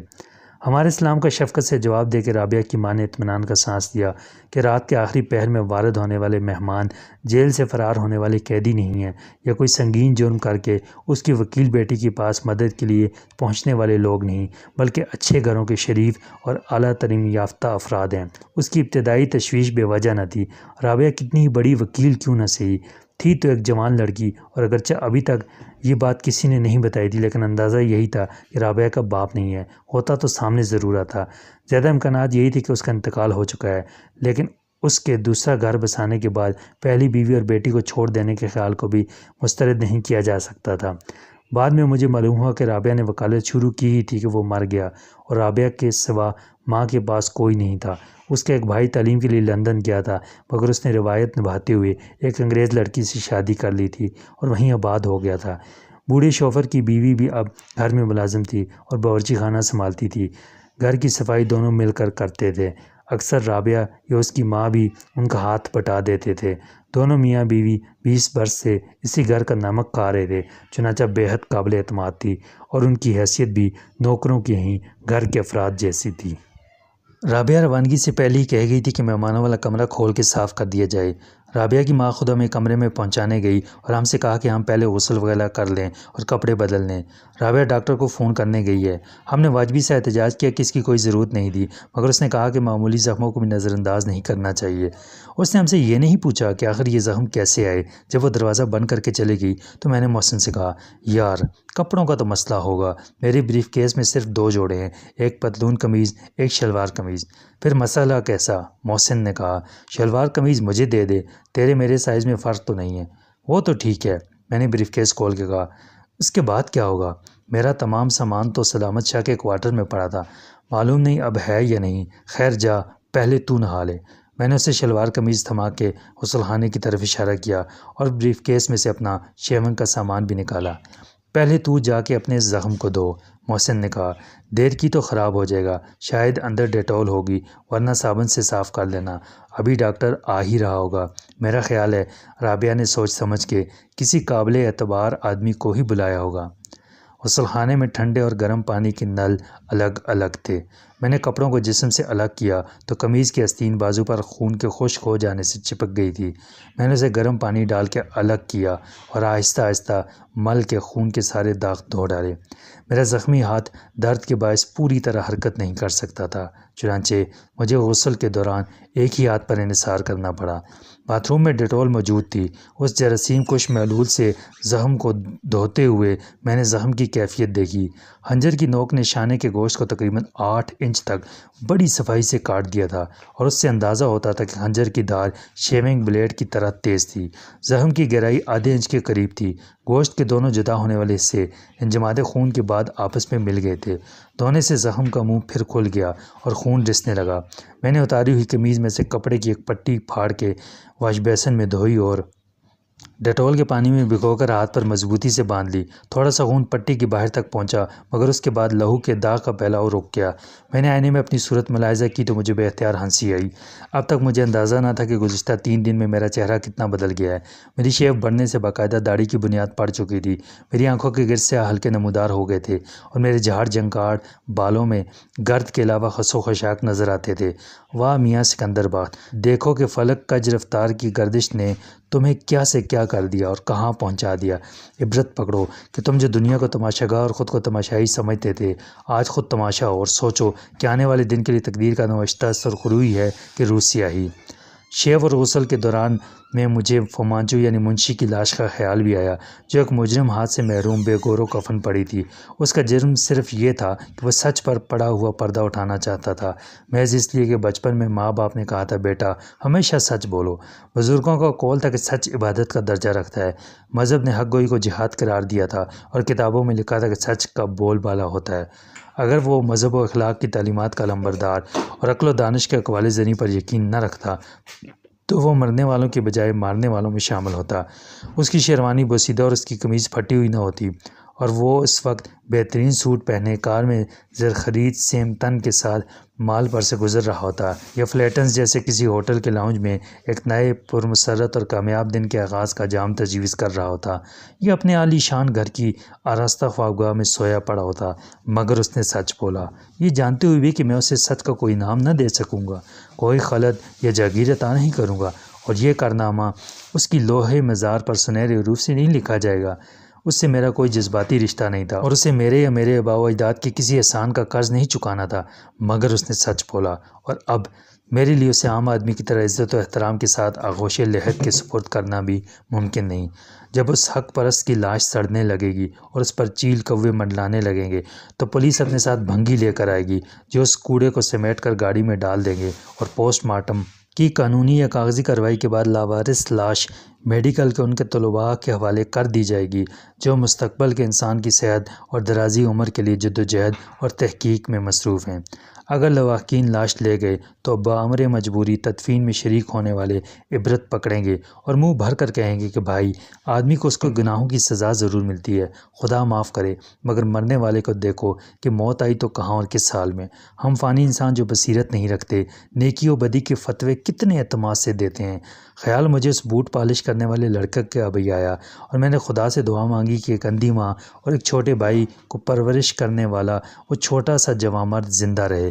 مجھے یہ امید ضرور تھی کہ محض ایک رکا پہنچانے پر میرے دشمن اس کی جان نہیں لیں گے، جسے یہ بھی علم نہ تھا کہ مکتوب کیا ہے اور مکتوب الہی کون ہے، اسے کون بھیج رہا ہے اور کون دیکھ رہا ہے۔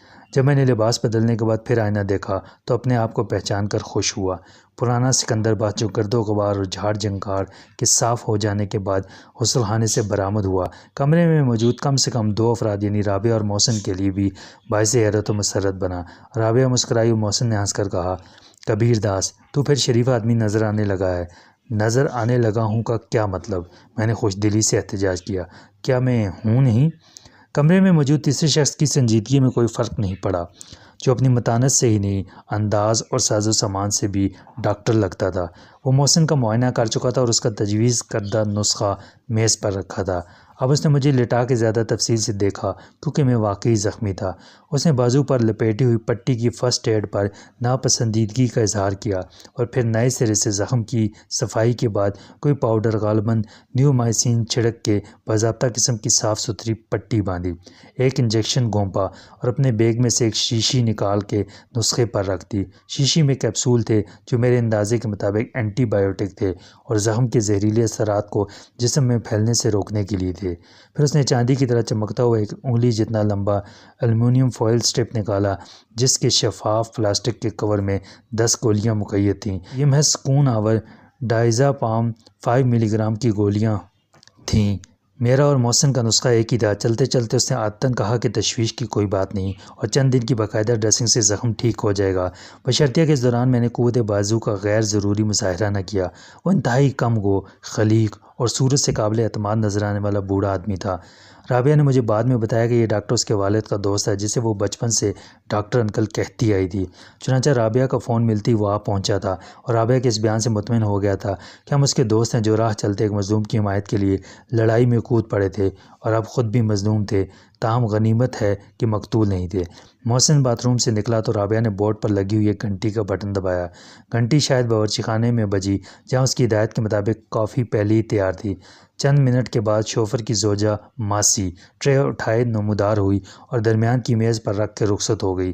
جاتے جاتے اس نے پھر ہمیں مشکوک نظروں سے دیکھا اور زیر لب وظیفہ پڑھنے کے انداز میں کوئی بات کی جو یہ بھی ہو سکتی تھی کہ موئے خدائی خوار دن دیکھے نہ رات منہ اٹھائے چلے آتے ہیں، اور کوئی دعائے خیر بھی۔ کافی وقت کی اہم ترین ضرورت تھی جسے میں نے اسپرین نگلنے کے لیے بھی استعمال کیا۔ پھر میں نے رابعہ سے معذرت کی کہ ہم ایسے غلط وقت پر اس کے لیے باعث زحمت بنے، اور اس کی مدد اور مہمان نوازی پر شکر گزاری کا اظہار کرنے کے بعد میں نے تجویز کیا کہ صبح تو ہونے والی ہے، مگر 1-2 گھنٹے آرام کر لینا ہم سب کے لیے بہتر ہوگا۔ رابعہ نے اپنی اعصابی مریض ماں کو پہلے ہی سلا دیا تھا۔ وہ ناشتے کی میز پر دوبارہ ملاقات کا وعدہ کر کے رخصت ہوئی اور جاتے ہوئے دروازہ بند کر گئی۔ میں نے اطمینان کا گہرا سانس لیا اور بڑے خوشی و خضوع کے ساتھ خدا کا شکر بجا لایا جس نے ہمیں تحفظ و عافیت کے ساتھ اس گھر کی چھت کے نیچے پہنچایا اور آسمان پر نہیں اٹھایا۔ مسٹر محسن رضا۔ میں نے بیڈ پر نیم دراز ہو کے سگریٹ سلگایا اور تکیے کو سر کے نیچے 1 فٹ اونچی بیڈ سائڈ پر رکھ لیا۔ کتنی خوشی کی بات ہے کہ اس وقت تمہاری لاش نہر میں بہتی ہوئی نہیں جا رہی ہے۔ جی۔ محسن نے دوسری طرف کی بیڈ سائڈ پر دوسرا تکیہ رکھ کے میری تقلید کی اور پیر میری طرف پھیلا دیے۔ اب ہم آمنے سامنے اور ایک دوسرے کے متوازی نیم دراز تھے۔ یہ کیا کم خوشی کی بات ہے کہ تمہاری لاش اس ویران مقبرے میں فو منچو کی لاش کے ساتھ نہیں لیٹی ہوئی ہے۔ اب ہم فوری توجہ طلب مسائل پر مذاکرات کا آغاز کرتے ہیں، میں نے کہا۔ پہلی بات تو یہ کہ اب تک ہم نے 100% جھوٹ بولا ہے اور ہر جھوٹ بولنے والے کی طرح اس غلط فہمی کا شکار ہیں کہ یہ سب سچ لگتا ہے۔ رابعہ اتنی نادان نہیں ہے۔ کیا مطلب؟ محسن نے کہا۔ یعنی اب نئے بیان میں تسلیم کرنا ہوگا کہ حملہ آور ایک تھا، یا یہ کہ حملہ ہم میں سے ایک پر ہوا تھا؟ جھوٹ میں 50% تخفیف کا مطلب بات میں 50% صداقت کا اضافہ ہرگز نہیں ہے، میں نے کہا۔ بہت غور و خوض کے بعد میں نے طے کیا کہ صبح پہلے تو رابعہ کے سامنے ڈٹائی سے تسلیم کیا جائے کہ اس وقت ہم ہوش میں نہیں تھے اور مصلحت کے غلط تقاضے کے پیش نظر ہم نے جھوٹ بولا تھا۔ اس کا ایک نفسیاتی فائدہ یہ ہوگا کہ بعد میں ہم جو کچھ بقائمی ہوش و حواس کہیں گے رابعہ کے لیے واقعی سچ بن جائے گا۔ اب اصل کہانی یوں ہوگی کہ ہم نے سلامت شاہ سے کہا تھا کہ وہ زیورات فروخت کر کے رقم ہمیں پہنچا دے۔ پھر ہم فو منچو کا حلیہ بیان کر کے کہہ سکتے ہیں کہ جب ہم دوپہر کا کھانا کھانے جا رہے تھے تو بیڈن روڈ پر اس نے ہمیں پک اپ کیا تھا۔ ہم وہاں پہنچے تو بجائے سلامت شاہ کے 3 افراد ہمارے منتظر تھے اور بظاہر وہ ہمارے قتل پر مامور کیے گئے تھے۔ ایک زبردست مارکے میں ہماری مشترکہ کمان نے وہ داد شجاعت دی کہ دشمن فرار ہونے پر مجبور ہوئے۔ دشمنوں میں سے ایک شخص کو ہم نے پہچانا، وہ گھنگریالے بالوں، کنجی آنکھوں اور دائیں کان میں پیتل یا سونے کی مندری پہننے والا ٹیکسی ڈرائیور۔ زبردست، محسن نے کہا، جو میری بات بہت غور سے سن رہا تھا۔ یہ کثیر المقاصد بیان واقعی خوب رہے گا۔ ہاں، ایک تو اس سے سلامت شاہ کے نہ آنے پر تشویش کا اظہار کرنا ممکن ہوگا، میں نے کہا، اور بعد میں آج کل یا پرسوں جب بھی اس کی لاش ملے گی تو رابعہ کو اس حادثے اور ہمارے بیان میں مطابقت نظر آئے گی۔ دوسری بات یہ کہ جب فو منچو کی لاش ملے گی تو رابعہ کے آسرائی کی بنیاد پر سمجھ لے گی کہ وہ کیوں مارا گیا، ورنہ ہم سمجھا دیں گے کہ فو منچو کو ہمارے خلاف سازش کرنے والے دشمنوں نے اعلی کار بنایا اور مقصد پورا ہونے کے بعد اس لیے مار دیا کہ وہ سازشیوں کو پہچانتا تھا یا اسے معلوم ہو گیا تھا کہ سازشی عناصر کے عزائم کیا ہیں، چنانچہ اس کا وجود یقیناً باعث خطرہ تھا۔ تیسرا فائدہ یہ ہوگا کہ مندری والا ٹیکسی ڈرائیور اس قاتلانہ حملے کا ایک ملزم قرار پائے گا۔ ہم بتائیں گے کہ وہ کس سمت میں فرار ہوا تھا، اسی سمت سے فو منچو کی لاش کی دستیابی ہمارے مفروضات کی صداقت کا ثبوت بن جائے گی۔ لیکن ان حالات کے پیش نظر ہم رابعہ سے کہہ سکیں گے کہ فی الحال کسی قانونی چارہ جوئی کی ضرورت نہیں۔ ہم پر ناکام قاتلانہ حملہ ہوا تھا جس میں مارا کوئی نہیں گیا۔ گزشتہ راہ صلات و آئندہ راہ احتیاط۔ اور ان 2 لاشوں کا کیا بنے گا جو نہر سے برآمد ہوں گی؟ محسن نے کہا۔ وہ پولیس کا کام ہے، واردات کو جو رنگ چاہے دے، میں نے کہا۔ ہمارا ان سے کیا تعلق؟ جب فمانچو کی لاش ملی کی تو مدعی خود پولیس ہوگی اور رابعہ رضاکارانہ طور پر بیان دے کر اپنے لیے اور ہمارے لیے قانونی الجھن پیدا کرنے سے گریز کرے گی۔ اس کے بعد سلامت شاہ کی لاش دریافت ہوگی تو اسباب رابعہ کے سامنے ہوں گی، مگر ہمارا موقف یہ رہے گا کہ وہ صفائی کا واحد گواہ تھا، چنانچہ ہمارے دشمنوں نے اسے مروا دیا۔ پولیس کو زیورات وغیرہ کا حوالہ دینے کی ضرورت ہی نہ ہوگی۔ یہ تو تھا مسئلہ نمبر 1 اور اس کا قابل تعریف حل۔ دوسرا مسئلہ ہے ستر پوشی کا۔ میرے سارے کپڑے سلامت شاہ کے کوارٹر میں رکھے ہیں اور میرا خیال ہے کہ ابھی لے آؤں، اسی وقت جا کے۔ تجویز یہ بھی قابل تعریف ہے، محسن نے طنز سے کہا۔ جاتے وقت آپ رابعہ کو بتا جائیں کہ کہاں جا رہے ہیں۔ CC ڈین کے دروازے پر آپ کو محبت خان نام کا ایک چوکیدار ملے گا، اور چونکہ چراغ دین مری سے واپس آ چکا ہے اس لیے وہ بقلم خود آپ کے استقبال کے لیے حاضر ہوگا۔ آپ عرض مدعا کیجئے اور وہ آپ کو بڑی نیازمندی سے سلامت شاہ کے سرونٹ کوارٹر میں لے جائے گا۔ آپ اس کے سابق آقا کے فرزند ارجمند ہیں نا؟ آپ کے بارے میں اخبارات کی باتصویر خبروں کا وہ حوالہ نہیں دے گا۔ آخر مروت اور اخلاق بھی کوئی چیز ہے۔ آپ کا تمام اسباب وہ خود اپنی کار میں رکھے گا۔ آپ اصرار کریں گے تو وہ صندوق بھی جو چچا وزیر خان مرحوم لے گئے تھے کہ سلامت شاہ کا تابوت بنے، اور آپ کو یہاں چھوڑ کر ہنسی خوشی لوٹ جائے گا۔ بکواس بند کر، میں نے کہا۔ ابھی 5 بجے ہیں، 7 بجے سے پہلے چراغ دین بھی سو کر نہیں اٹھے گا۔ چوکیدار بھی عموماً رات کو گیٹ کے پاس یا برآمدے میں چارپائی ڈال کے سو جاتے ہیں۔ بفرض محال وہ فرض شناس ڈنڈا لیے دروازے پر کھڑا ملا تو میں ساتھ والے گھر داخل ہو جاؤں گا، چراغ دین کے گھر سے پہلے والے گھر میں۔ ضروری تو نہیں کہ ہر گھر میں چوکیدار گیٹ پر موجود ملے۔ چراغ دین کے گھر اور ساتھ والے دونوں گھروں کے بیچ میں دائیں بائیں 2 دیواریں حائل ہیں۔ میں کسی دیوار کے آخری حصے کو باندھ کر کوٹھی کے عقبی حصے میں عین سلامت شاہ کے کوارٹر کے قریب لینڈ کروں گا۔ کوارٹر کے اندر اترنا ذہنی طور پر نہ صحیح جسمانی طور پر آسان ہوگا۔ زندہ سلامت شاہ کسی کے لیے کچھ نہ کر سکا، اس کا بے جان اور مقید جسم کیا کرے گا؟ ویسے میں ادھر دیکھوں گا بھی نہیں، اور سلامت شاہ مرحوم کے کمرے سے اپنے سوٹ کیس کو چرا کے بھاگ آؤں گا۔ آنے جانے کا راستہ ایک ہی ہوگا اور 10 منٹ بعد بھی حالات وہی ملیں گے۔ اگر تو ساتھ والے گھر میں پکڑا گیا تو کس تھانے میں ملاقات ہوگی؟ محسن نے کہا۔ پکڑے گا کون؟ میں نے کہا۔ کوٹھیوں کے مکین مالک تو سوئے پڑے ہوں گے، نوکر ہوئے تو باورچی خانے میں ہوں گے۔ کسی کتے یا چوکیدار کا احتمال ہے تو فکر مت کر، میں اپنی آنکھیں اور کان کھلے رکھوں گا۔ اور رابعہ سے کیا کہا جائے گا؟ یہ سوٹ کیس کون دے گیا؟ وہی حملہ آور۔ اب بیچ میں بولا تو جھانپڑ دوں گا، میں نے بنا کر کہا۔ پہلے پوری بات سن لے۔ ریلوے کا کلرک خانہ صبح 5 بجے کھلتا ہے اور چراغ دین کی کوٹھی سے کلرک خانہ 5 منٹ کی مسافت پر ہے۔ رابعہ سے کہا جائے گا کہ میں پنڈی جانے سے پہلے فاضل سامان کلرک روم میں رکھوا دیا تھا، تو یہ بالکل منطقی بات ہوگی۔ ہم آج دن میں کسی وقت سوٹ کیس اٹھا لائیں گے۔ فی امان اللہ، میں نے اٹھتے ہوئے کہا اور کھڑکی کھول کے باہر اتر گیا۔ باہر رات کا اندھیرا اب بھی صبح کے لشکر کی یلغار روکے ہوئے تھا۔ میں نے گیٹ تک کا فاصلہ کسی آہٹ کے بغیر طے کیا اور 4 فٹ کی دیوار پر سے سڑک پر کود گیا۔ واپس کراؤن سینما والی سڑک سے علامہ اقبال روڈ کے چوک تک پہنچنے میں مجھے 10 منٹ لگے۔ پھر اسٹیشن کی سمت جانے والے ایک رکشہ نے مجھے اس تھوڑے سے فاصلے کے عوض 5 روپے کی شرط پر مجھے بٹھا لیا اور مزید 10 منٹ بعد میں CC ڈین کی کوٹھی سے چند قدم کے فاصلے پر جا اترا۔ سڑک پر ٹریفک کچھ بڑھ گئی تھی، مگر زیادہ تر رکشہ اور تانگے اسٹیشن کی جانب رواں تھے۔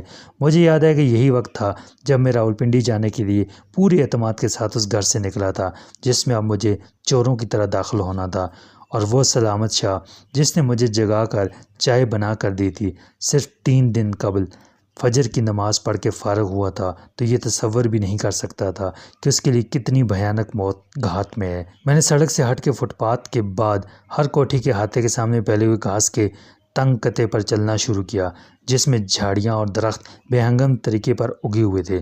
اب میں سڑک سے کافی دور تھا اور دیوار کے سائے میں ہونے کے باعث نمایاں نہ تھا۔ چراغ دین کے گھر سے پہلے والے گھر کا گیٹ کھلا ہوا تھا۔ اندر کوٹھی میں مکمل سکوت تھا اور اندھیرا تھا۔ پورچ میں کھڑی ہوئی کار بھی سوئی سوئی لگتی تھی۔ میں دبے پاؤں اندر داخل ہوا ہی تھا کہ قریب کی مسجد سے مؤذن کی صدا بلند ہوئی، آؤ نیکی کی طرف، آؤ نماز کی طرف۔ کوٹھی کی پورچ میں ایک لائٹ جلی اور دروازہ کھول کے تہمند اور کرتے میں ملبوس ایک سفید ریش شخص سر پہ کپڑے کی گول ٹوپی رکھے نمودار ہوا۔ میں تیزی سے واپس ہوا اور مخالف سمت میں چلنے لگا۔ چراغ دین کی کوٹھی کے بند گیٹ اور احاطے کی دیوار کو عبور کر کے میں نے گھوم کر دیکھا۔ وہ شخص جو نماز کے لیے مسجد جانے کے ارادے سے نکلا تھا، دروازے کے باہر کھڑا مجھے دیکھ رہا تھا۔ اس نے ایک اجنبی کو گیٹ کے اندر آتے اور پلٹ کر جاتے دیکھ لیا ہوگا اور شبے میں پڑ گیا ہوگا کہ آنے والا چور تھا یا غلطی سے اندر آ گیا تھا۔ نماز قضا ہو جانے کے خیال نے اسے میرے تعاقب یا ہنگامہ آرائی سے باز رکھا اور وہ سڑک عبور کر کے اسٹیشن کی طرف چل پڑا۔ اس وقت تک میں چراغ دین کی کوٹھی سے متصل دوسری کوٹھی کے دروازے تک پہنچ گیا تھا۔ گیٹ کے اوپر سے جھانکنے پر مجھے اپنا منصوبہ چوپٹ ہوتا نظر آیا۔ گیٹ کے اندر بکرے جتنا السیشن کتا بڑے وقار سے ٹہل رہا تھا، تقریباً اتنی ہی وقار سے لان پر ایک پہلوان ٹائپ شخص ورزش میں مصروف تھا۔ میں فوراً واپس ہوا اور اب میں نے چراغ دین کے گھر کے پھاٹک کی جری میں سے اندر جھانک کے دیکھا۔ محبت خان برآمدے میں چارپائی پر ہاتھ کا تکیہ بنائے دیوار کی طرف منہ کیے سو رہا تھا۔ یہ طے کرنا مشکل تھا کہ وہ تھک کر لیٹا ہے یا گہری نیند میں ہے۔ ہمت کر کے میں گیٹ کے ستون پر چڑھا اور کوئی آواز کیے بغیر اندر اتر گیا۔ پھونک پھونک کر ہر قدم رکھتے ہوئے میں نے چند قدم کا وہ فاصلہ طے کیا جو خطرناک علاقہ تھا۔ کوٹھی کی سائڈ میں پہنچ کے میں چوکیدار کی نظر کے راڈار سے محفوظ ہو گیا اور کسی پریشانی کے بغیر سلامت شاہ کے سرونٹ کوارٹر تک جا پہنچا۔ صبح کاذب کا اجالا مٹنے لگا تھا اور چند منٹ میں اس رات کی سحر کا آغاز ہونے کو تھا۔ میں نے بلا تذبذب کوارٹر کی دیوار پھاندی اور چند سیکنڈ سین میں کھڑا رہا۔ میرے سامنے دونوں کمروں کے دروازے کھلے پڑے تھے۔ ایک دروازے میں سے مجھے وہ صندوق بھی صاف نظر آ رہا تھا جس میں آباء و اجداد کی نشانیوں کی جگہ سلامت شاہ کے ٹکڑے بھرے ہوئے تھے۔ گھر میں گونجنے والا اسیب میرے رگو پے میں کمزوری کی لہر بن کے پھیلنے لگا۔ تاریکی میں سلامت شاہ کا حوالہ سا ابھرا اور دروازے کے فریم میں ٹھہر گیا۔ سکندر بخت، اس نے کہا، ڈرتے کیوں ہو؟ اس گھر کے دروازے اسی لیے تو کھلے چھوڑے تھے میں نے، مجھے معلوم تھا کہ تم آؤ گے۔ ان دونوں کمروں میں سے کسی میں داخل ہونے کے لیے تمہیں کسی کی اجازت مطلوب نہیں۔ ایک میں تمہارا باپ رہتا تھا، دوسرے میں اس کا دوست، رازدار اور تمہارا چچا۔ اب یہ دونوں کمرے خالی ہیں، ایک کا مکین لحد میں اتار دیا گیا ہے، دوسرا اس کے انتظار میں ہے۔ تم اپنی امانت سمیٹو اور جاؤ، دیر مت کرو، تمہیں ہمارا نہیں اپنی زندگی کے وقت کا ساتھ دینا ہے۔ میں چونکا اور آگے بڑھا۔ سلامت شاہ کے کمرے کی دیوار کے ساتھ میرے دونوں سوٹ کیس کھڑے تھے۔ میں نے ڈرتے ڈرتے ان دونوں کو اٹھایا۔ کمرے کی ویرانی میں اس کی تاریک دیواریں مجھ پر جھک آئیں۔ ان گنت غیر مرئی آنکھیں ہر سمت سے مجھے گھورنے لگیں اور باہر اچانک پرندوں نے ہر درخت کی شاخ سے چلانا شروع کیا، چور چور چور، قاتل، پکڑو پکڑو۔ میں سوٹ کیس لے کر بھاگا اور یکے بعد دیگرے دونوں سوٹ کیس دیوار پر رکھے۔ مجھے یوں لگا جیسے میرے عین پیچھے کوئی میرے تعاقب میں تھا اور مجھے گردن سے دبوچنے ہی والا تھا۔ میں نے ایک بار پلٹ کر دیکھا اور دیوار پر چڑھ گیا۔ دوسرے لمحے میں اس مردہ خانے کی حدود سے باہر تھا۔ سوٹ کیس اٹھا کے میں نے کوٹھی کی طرف دیکھا۔ ایک باتھ روم کے روشن دان میں لائٹ نظر آ رہی تھی، جس کا مطلب یہ بھی ہو سکتا تھا کہ چراغ دین جاگ گیا ہے اور یہ بھی کہ چوکیدار باتھ روم میں گیا ہو۔ میں دیوار کے ساتھ ساتھ آگے بڑھا۔ چوکیدار چارپائی پر سیدھا بیٹھا چلم والا پشاوری حقہ سلگا رہا تھا اور اس کی نگاہ گیٹ کی طرف تھی۔ پوری احتیاط کے ساتھ میں واپس ہوا۔ سوٹ کیس سرونٹ کوارٹرز کی دیوار کے ساتھ رکھ کر میں نے ساتھ والی پہلی کوٹھی کی دیوار پر سے جھانکا جس میں سے نکل کر ایک شخص نماز پڑھنے گیا تھا۔ وہ مجھے 10 منٹ پہلے ملا تھا۔ 10 منٹ میں اس کا مسجد تک جانا، وضو کرنا، نماز پڑھنا اور واپس آنا نہیں، میں نے حساب لگایا۔ وہ 20 منٹ سے پہلے واپس نہیں آ سکتا تھا۔ باقی کوٹھی پر آغاز صبح کا سکوت طاری تھا اور درختوں میں چہچہانے والے پرندوں کے سوا کوئی آواز کہیں سے سنائی نہ دیتی تھی۔ بظاہر ایک پابند صوم و صلات شخص کے سوا دوسرے گھر والے ہنوز خواب غفلت میں تھے۔ میں نے دونوں سوٹ کیس دیوار پر رکھے اور دوسری طرف کود گیا۔ پھر خشک پتوں اور سوکھی ٹہنیوں پر سے سوٹ کیس لے کر گزرا اور ایک جھاڑی کے پیچھے چلنے لگا جو قد آدم، انتہائی گھنی اور ہموار تراشی ہوئی تھی۔ گیٹ تک میں سرسبز دیوار کے پیچھے چل سکتا تھا۔ ابھی میں گیٹ سے چند قدم دور تھا کہ میں نے اسی ٹوپی والے سفید ریش شخص کو سڑک عبور کر کے دروازے کی طرف بڑھتے دیکھا۔ میں سانس روک کر منجمد ہو گیا۔ وہ سیدھا میری طرف آیا اور ایک لمحے کے لیے مجھے شبہ ہوا کہ شاخوں اور پتوں کی گھنی چادر کے پیچھے بھی اس نے مجھے دیکھ لیا ہے، لیکن بالکل قریب آ کے وہ مڑ گیا۔ اس نے تازہ کھلے ہوئے گلاب کا ایک پھول توڑا، اسے سونگھتا ہوا ٹہلتا ہوا اندر چلا گیا۔ چند سیکنڈ بعد میں جھاڑی کے پیچھے سے نکلا اور تیز تیز قدموں سے چلتا ہوا سڑک پر آ گیا۔ آخری وقت تک مجھے دھڑکا لگا رہا کہ کہیں پیچھے سے کوئی چلانے نہ لگے یا چراغ دین کا چوکیدار گیٹ کھول کر باہر نہ آ جائے۔ 50 قدم دور آ جانے کے بعد میں نے خود کو محفوظ تصور کیا کہ اب میں ایک مسافر نظر آتا تھا جو فاصلہ کم ہونے کے باعث کوٹھی سے نکلا تھا اور اسٹیشن کی جانب پیدل روانہ ہو گیا تھا۔ ایک بار پھر مجھے 3 دن پہلے کی وہ صبح یاد آئی جب میں ایسے ہی صرف اپنا بریف کیس لیے اسٹیشن پہنچا تھا اور آفات و حادثات کے ایک ایسے جال میں گرفتار ہو گیا تھا جو بڑے شاطر مکر و فریب کے ہتھ کنڈوں سے آشنا اور اپنی طاقت کے زوم میں مبتلا شکاری نے بچھایا تھا۔